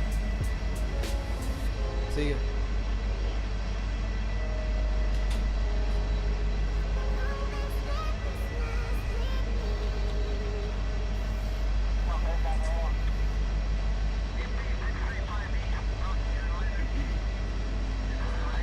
All right, so this is gonna be about 15 minutes of this, and then we'll pass through the Mojave yard. It's about another 5 minutes or so to our siding here.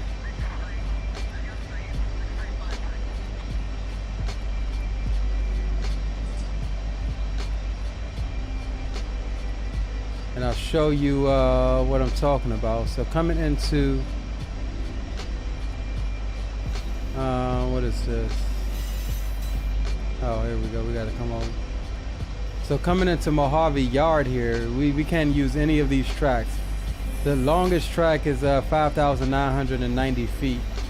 But there's stuff on those other tracks. So even if we was to break the train up, we'll have a hard time getting the train placed in the Mojave Yard. They just don't have the room for us. So we'll keep on. We'll turn out left to keep going east for the BNSF track, and then we'll actually be hitting again the Sanborn siding a few miles up the road here, which is 7,145 feet. We are 7,079 feet. So you see, we'll just barely fit into that siding. And again, we will have to make sure we pull all the way up to the signal. And that's where we will, here's our 30-mile-an-hour reduction. And that's where we'll end this stream. We'll pick this stream up. Hopefully we can do it tomorrow, midday. And get on over to Barstow. That is the plan. So keep your eyes peeled on the channel for that. For part 2 of this.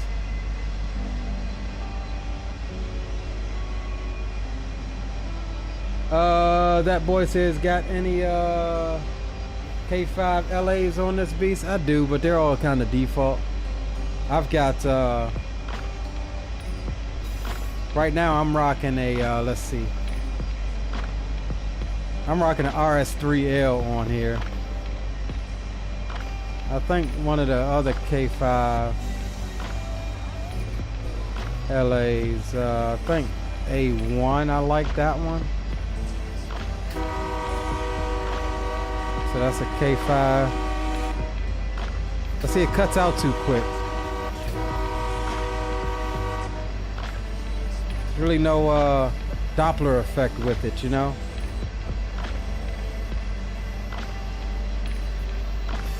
I have to download some more horns. Right now, my favorite is going to be this one that I downloaded. This RS3L.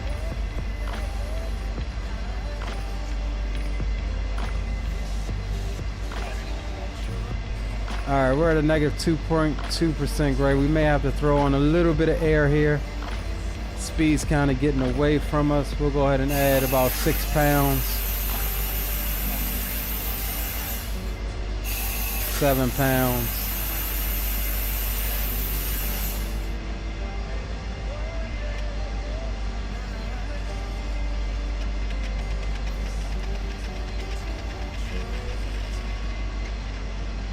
As long as we see that yellow negative number there, we know we're decelerating. What's up, Yusuf? Welcome aboard. Just in time as we're getting ready to hit our siding after passing through the Mojave yard. And again, guys, all of you guys just coming in, make sure you drop a thumbs up for the stream. This is going to be a double header. We'll be streaming again here in a little while. Probably be a late night one. From Atlanta up to Minneapolis over in our inaugural Microsoft 2024 stream. Well, there's a chance, you know what, I don't know.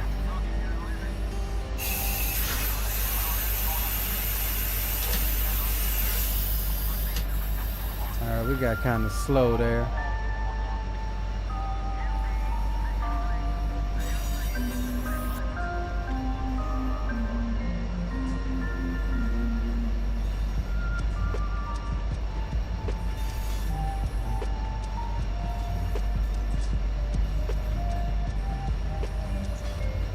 I don't know why this section of track, I mean, it's still open. I don't know why this section of track is this slow, in all honesty. I mean, I know, yes, we are coming into the Mojave yard, or at least about to pass through it.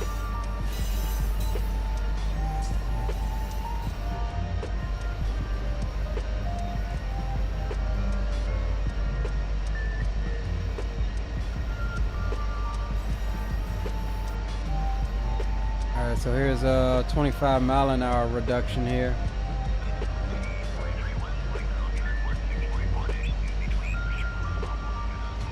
And we'll try to maintain 25 all the way through the yard. But we're not actually passing through the yard, we're staying on the main. So we can go 25, but if we were going through the yard, it would be, I think, 10 mile an hour. But we're not going through the yard.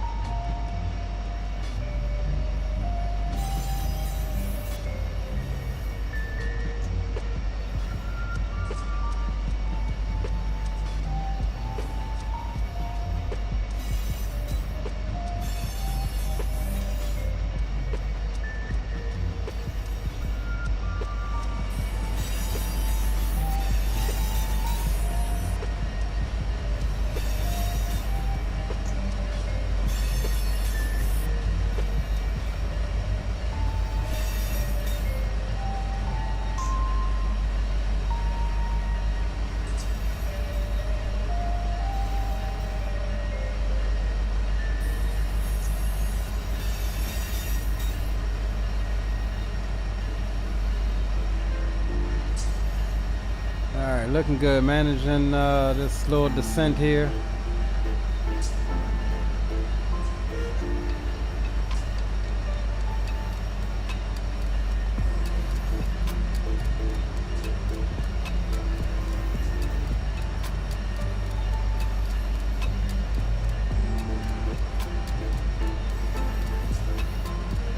We'll get one more speed bump. We'll be able to bump it up to 40 or 50 miles an hour.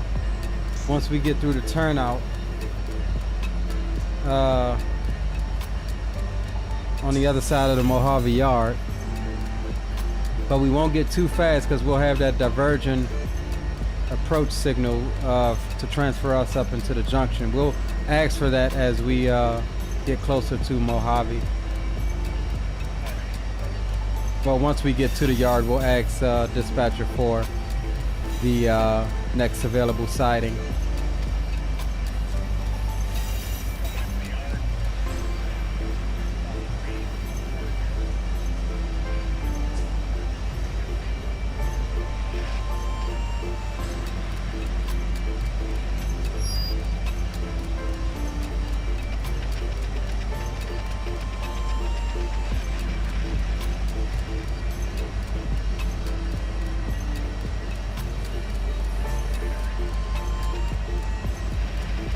.6.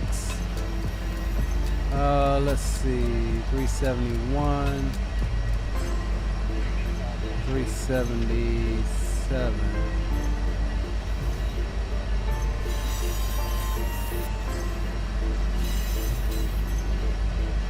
So what signal was that?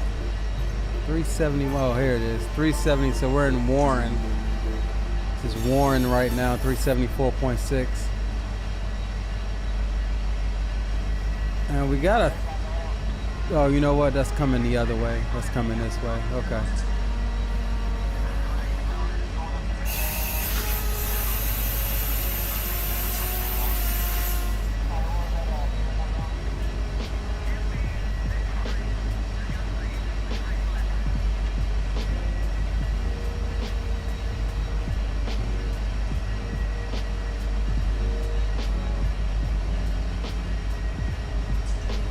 At about 6 pounds of air on right now.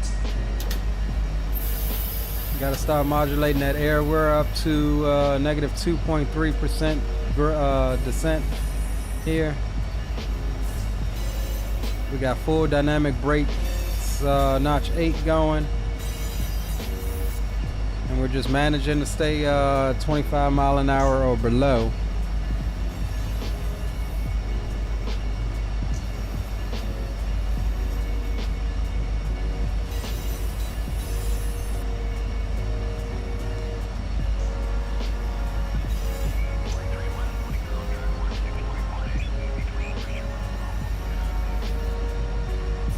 And as we get through to the Mojave yard, that is going to be our 10,000 foot notification. We'll turn the boom boom room tunes off as we will be into our approach, our final approach into the Sanborn sighting, where we will end the festivities for tonight for the crew change.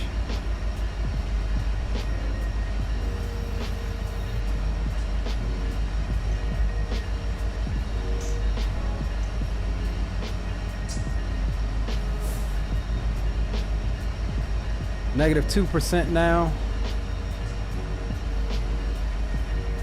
And again, we're just modulating the dynamic brakes here along with occasional bump and train brake to help us down the hill here.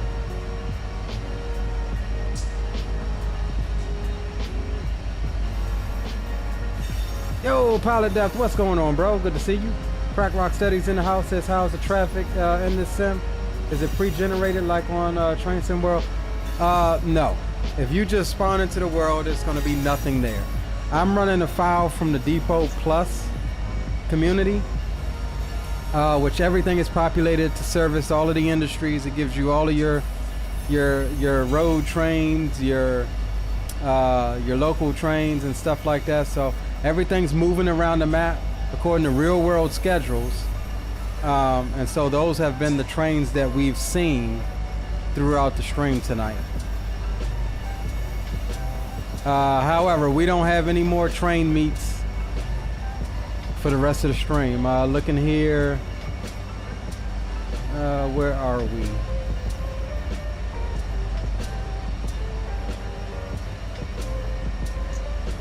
Oh, here we go.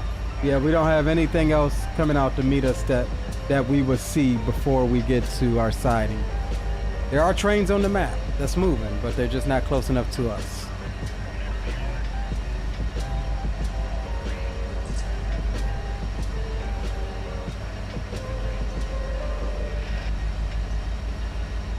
Yeah, definitely try it out. I will say that it's a little pricey to get into. The base game is $50, and you get portion of this run here we're doing. You get the Mojave subdivision, the Needle subdivision, and that's about it. You get a couple of default locomotives. However, your rolling stock, like your cars back behind you, you'll see generic Run 8 box cars. Doesn't matter the type of car it is. If you don't have any of the rolling stock packs. So it is a little pricey to get into for you to pick up everything. But my recommendation is this. Start out with one specific area. If you're gonna run Southern California, 377.0, track 2. You're gonna run Southern California, get all of the Southern California maps. They're usually between $20 and $40 a piece, and it's like 6 of them. I did the opposite. I got the Southeast, like the Florida and Georgia maps, because I'm a CSX fan.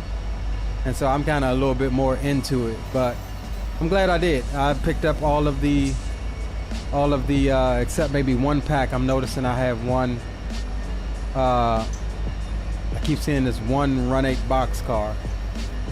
But I picked up all of the rolling stock packs. I don't have all of the locomotive packs, but I have the Dash 9 pack 3, which gives you some BNSF stuff. These ACES here on point that I'm driving now, they're default.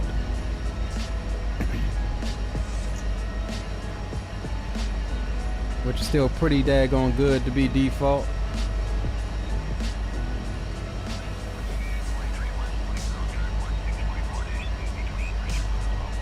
And you know what? I may even do, pretty soon, I may even do a giveaway for at least the base game. You guys are showing that you're interested in this content on the channel. You know, we're gonna keep doing it because I like driving the trains. But help us get out there, guys. Share it, get some more people in here. We're gonna do a giveaway for Run 8. And I'm noticing enough little traction that people are interested in it. We're gonna do a giveaway for it. How about that? Not tonight, but we will. Really soon.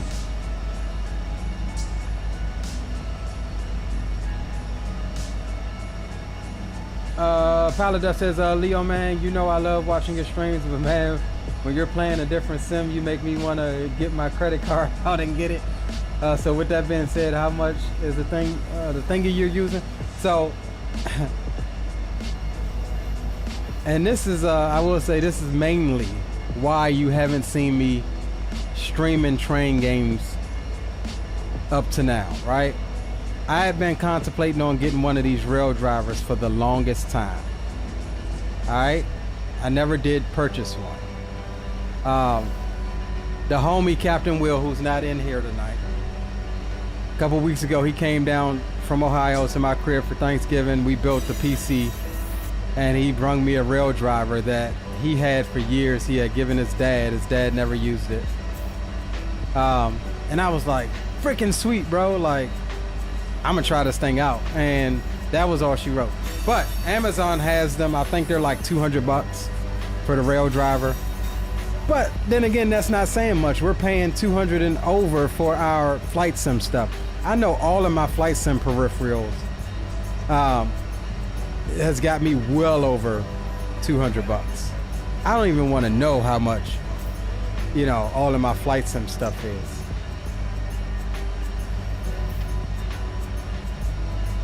It's called a rail driver. That's what the controller thingy is called. It's called a rail driver. Kanha, welcome to the stream. Detector, milepost, 377. Says game Kanam. No defects. Not no sure what you mean, my friend. Total axles, 468. Train speed, 20. MPH. Ambient temperature, 86 degrees. UP detector out. So it's saying UP detector because a lot of this track is shared by Union Pacific and BNSF. Portions of the track, though, it's owned by Union Pacific. Portion of it is owned by BNSF. But through their railroad agreement, they have to give way and share the track with the other. Because there's no way to get to the UP subdivision stuff without using this track. So just like we know that airlines have agreements and code shares and all types of agreements and stuff, the railroads, they're the real OGs with blocking other companies out, man. They'll put up a section of track quick. Here in the Northeast and the mid, and I was gonna say Midwest and Mid-Atlantic, Amtrak uses a lot of CSX track.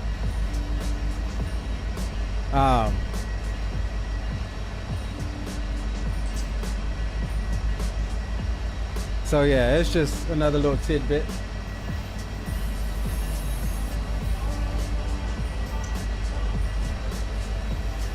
I'm doing good, Yusuf. How about yourself, my friend? We'll add on about 6 pounds of air here. It's speed's getting a little bit away from us. Up ahead is the Mojave yard. We can just make it out there.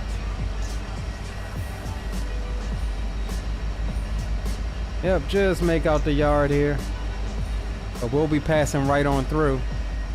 And we'll be turning out left to continue going east there.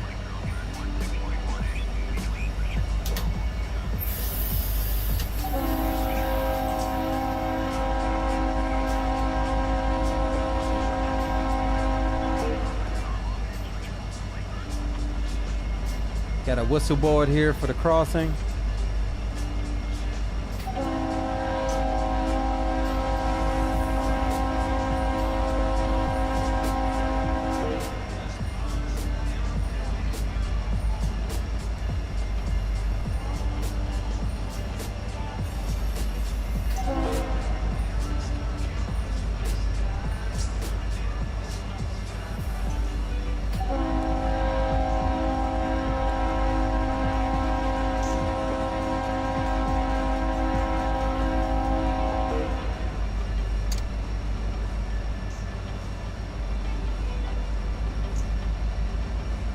Yes, they do have Amtrak. Now that is the only other rolling stock I don't have of the Amtrak stuff. I will eventually get it.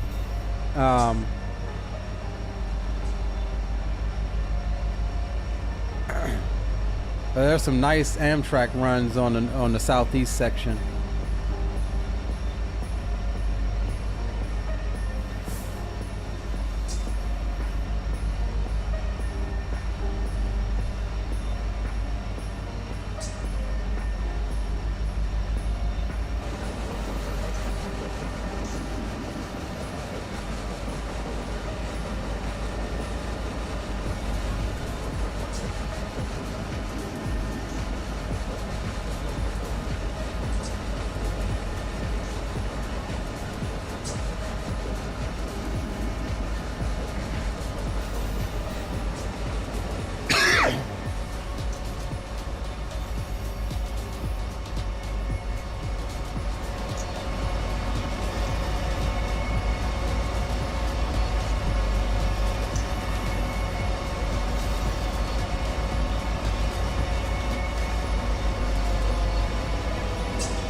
All right, this here is the Mojave yard.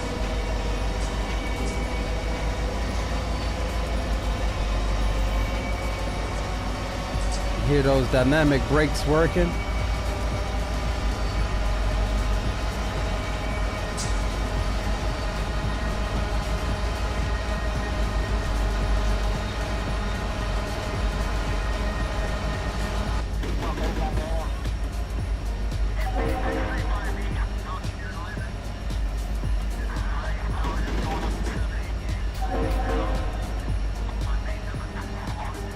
Coming into the yard here.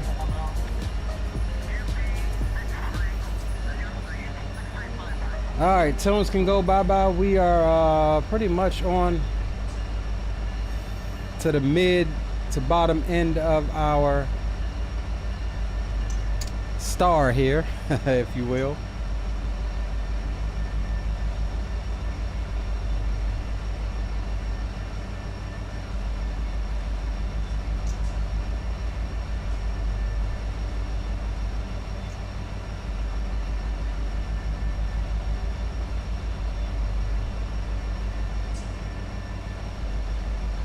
So let's jump out and check out what they have here in the Mojave yard. Coal train going west. This looks like it's set up for a local. We got some Union Pacific road power. That's some stuff. Some more road power. All of the big boys linked together like that. Let's see, more coal. Hey, this looks like a local. Let's see, what is this? MJ to CTI. Oh, snap. Here's a meat.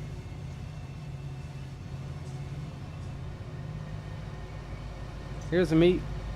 He's hauling it. I didn't think we had no more meats.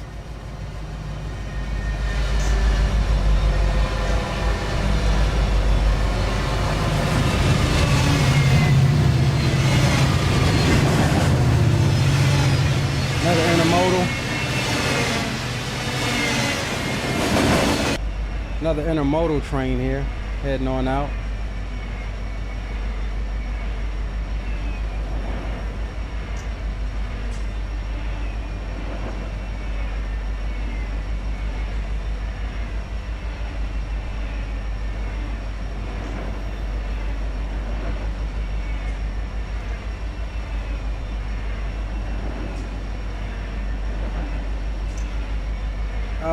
Does the game have shunting rail work? Like, can we disconnect the couplers? Yep. Well, you won't see it here because we're continuing this train on, probably tomorrow. But yeah, if you go back and watch the beginning of the stream, we put this train together, and I'll show you once we park. I'll show you how the coupling system works. It's a whole air brake system. You know, if you just open the couplers and disconnect, you'll have what's called a PCS, where to blow out all of the air from the rest of the cars and apply your emergency brakes, which we kind of broke a coupler earlier climbing a grade, and that's what happened. But yeah, just after the stream's over, scrub it back to the beginning. You'll see us connect the two halves of this train here.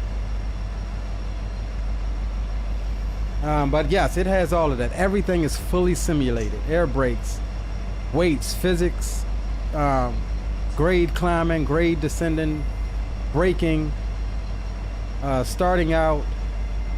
Everything is simulated.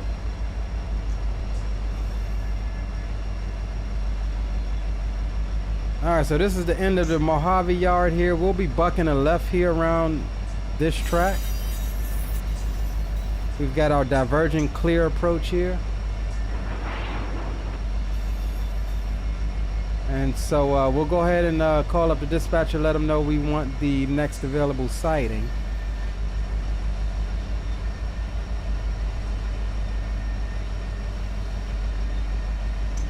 And once we get through this bend, we'll have a speed limit increase, I believe, of up to about, what, 40 miles an hour?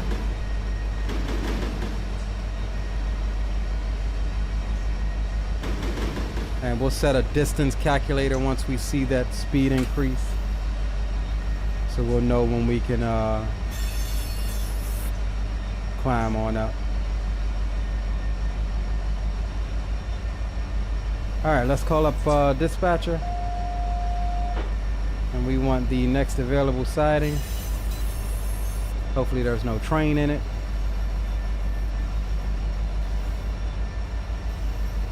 And the only reason I'm stopping here for the night, we've already 4 hours into this stream.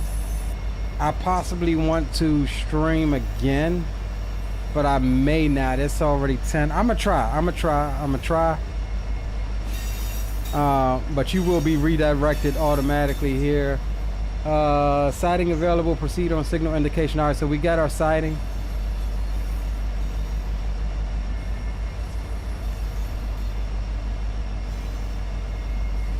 I think I missed my speed board there.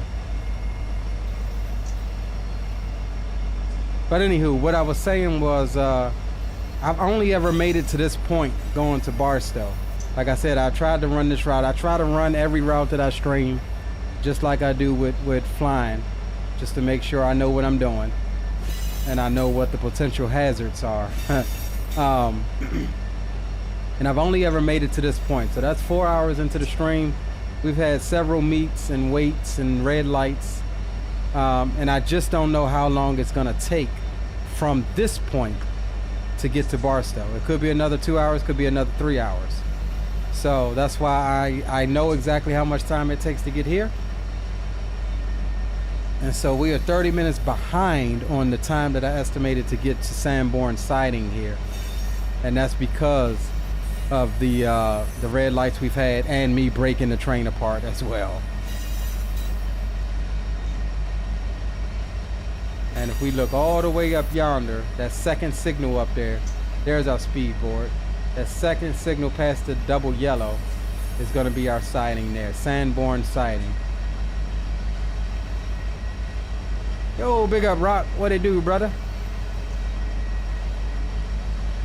All right, we'll do a distance counter on here, 55. and that'll let us know when we can increase speed. We'll start it. And how this works is as this counts up to our train length here, it'll give us a beep once it hits our train length, letting us know that the back of our train is past that increase in speed. But like I said, we're not going to go too fast because we're going to have to slow right back down by the time we get up to that second signal up there. And again, this siding that we're going into is 7,145 feet. Our train length is 7,079 feet. So we'll need to use pretty much all of the siding, pulling up as far as we can to that signal.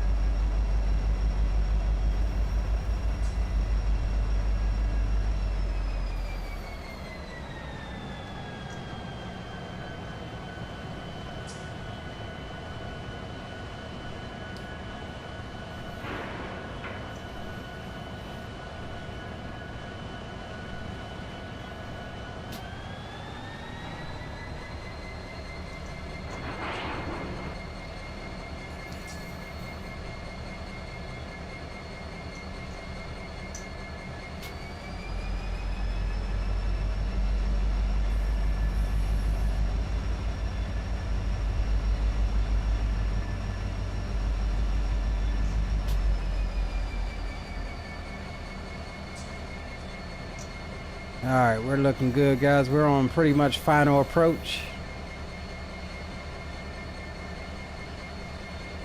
It's crazy. As an aviation geek, anything you do is going to be relatable to goddaggone aviation. We're driving a damn train and we talking about final approach. All right, so that was an approach medium double yellow that we just passed. I'm definitely learning my signals.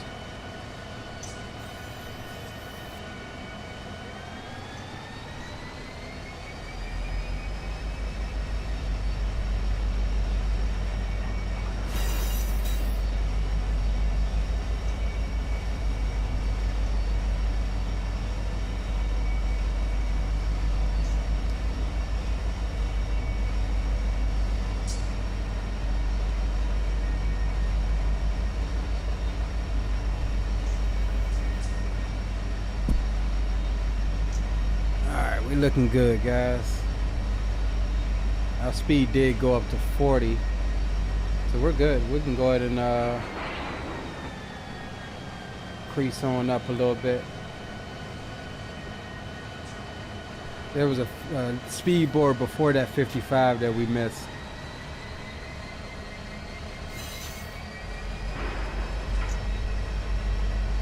All right, so this diverging it's either going to be a diverging clear or a diverging approach that we should get for the next signal. BNSF detected milepost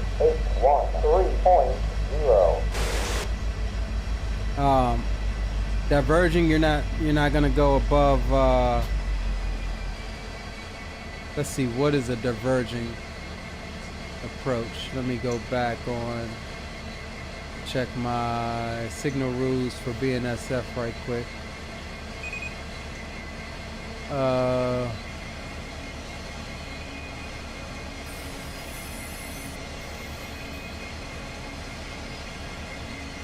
It's gonna be 30 miles an hour,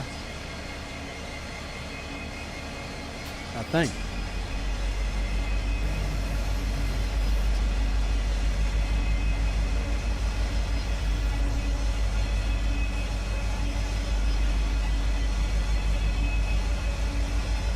Yeah, 30 miles an hour.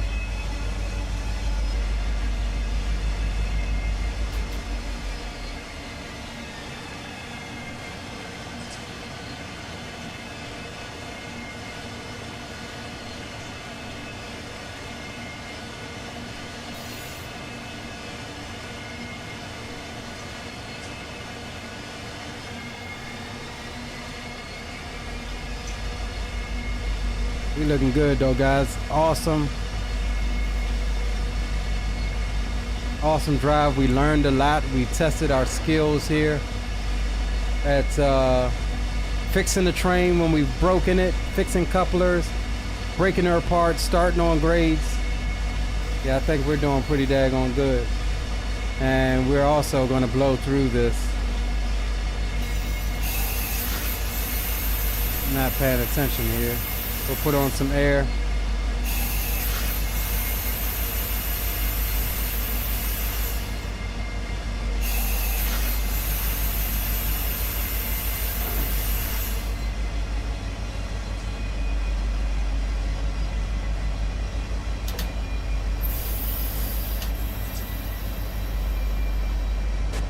BNSF tested milepost H13.0. No defect. Repeat, no defect. Total axle 4, 6, 8, speed to 2, 9. Temperature 85 degrees. Out. Alright, here's our siding. Sanborn siding.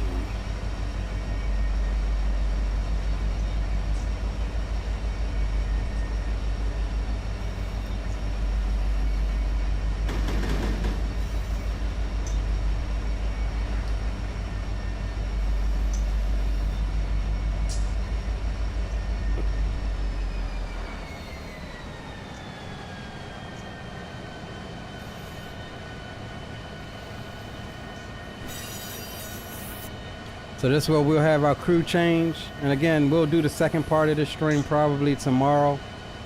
We'll shoot for midday again. I just had some things come up today. I had to push it back to this evening.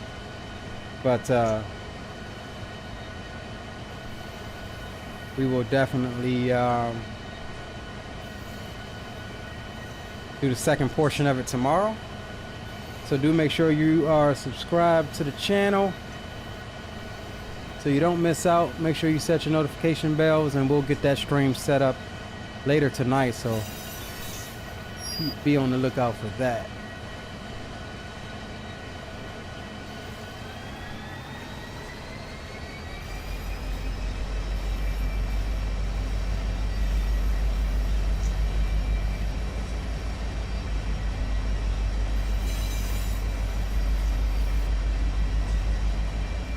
Alright, so that's the one on the right is our signal.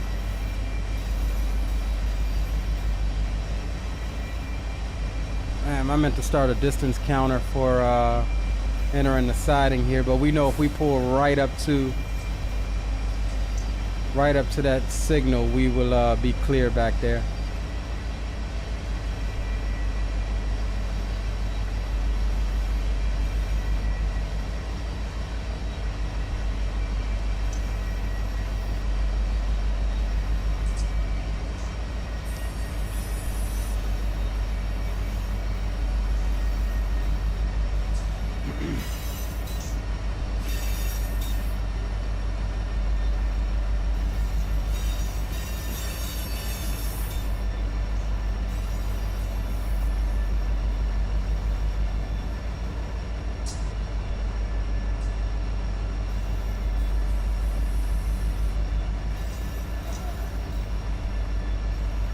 We're just modulating. We only got a 0.35% going down right now.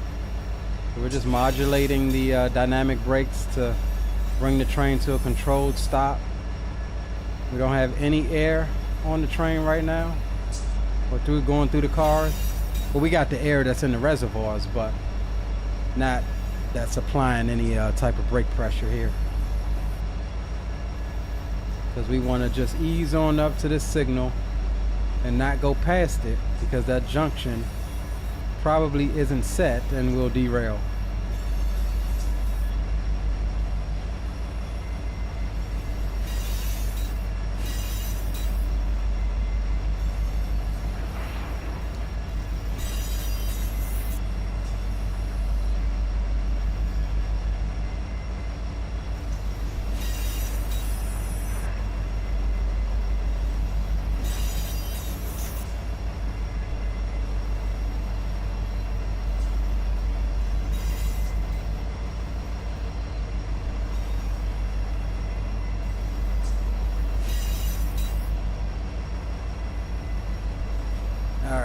are looking good.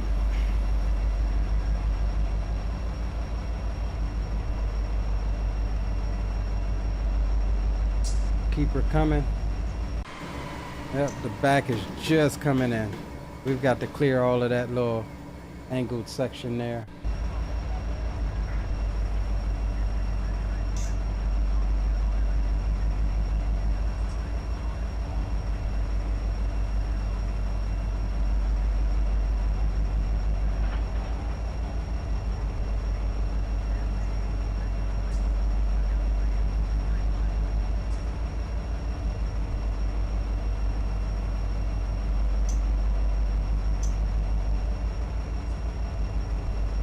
Just easing her on up while still trying to drop the speed. Still no brakes have been applied.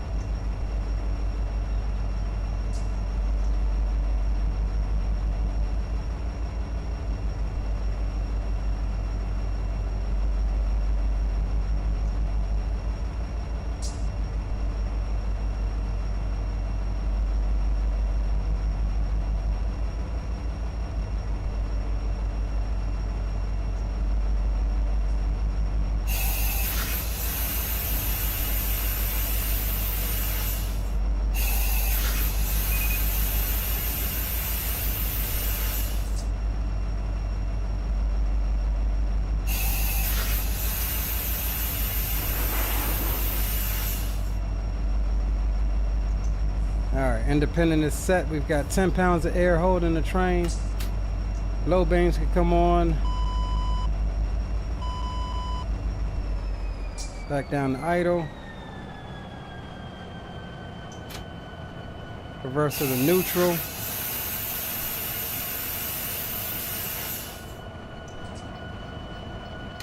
And headlights can go off.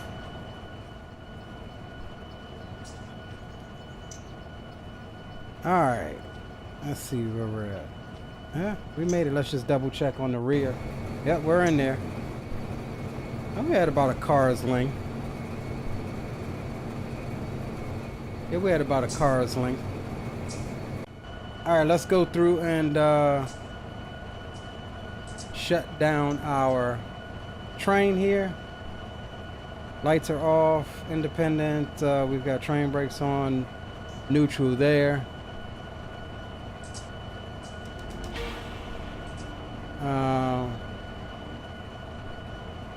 Alright, we'll cue the outro as we shut down. Guys, it has been a blast. I appreciate you for hanging out with me today. We'll continue this journey tomorrow. And we'll set that stream up later tonight. Be on the lookout. We may... the stream is still set up for later on. I think 10:30, 11 o'clock. Oh, no, not 10:30. 11:45, I think. We'll see if we can, and if not, we'll put something in chat.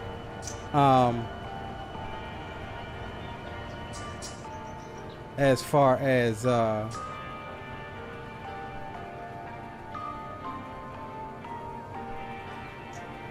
the next stream, but it is our goal or our aim to fly tonight as well. We'll jump to the back. And we will shut them down.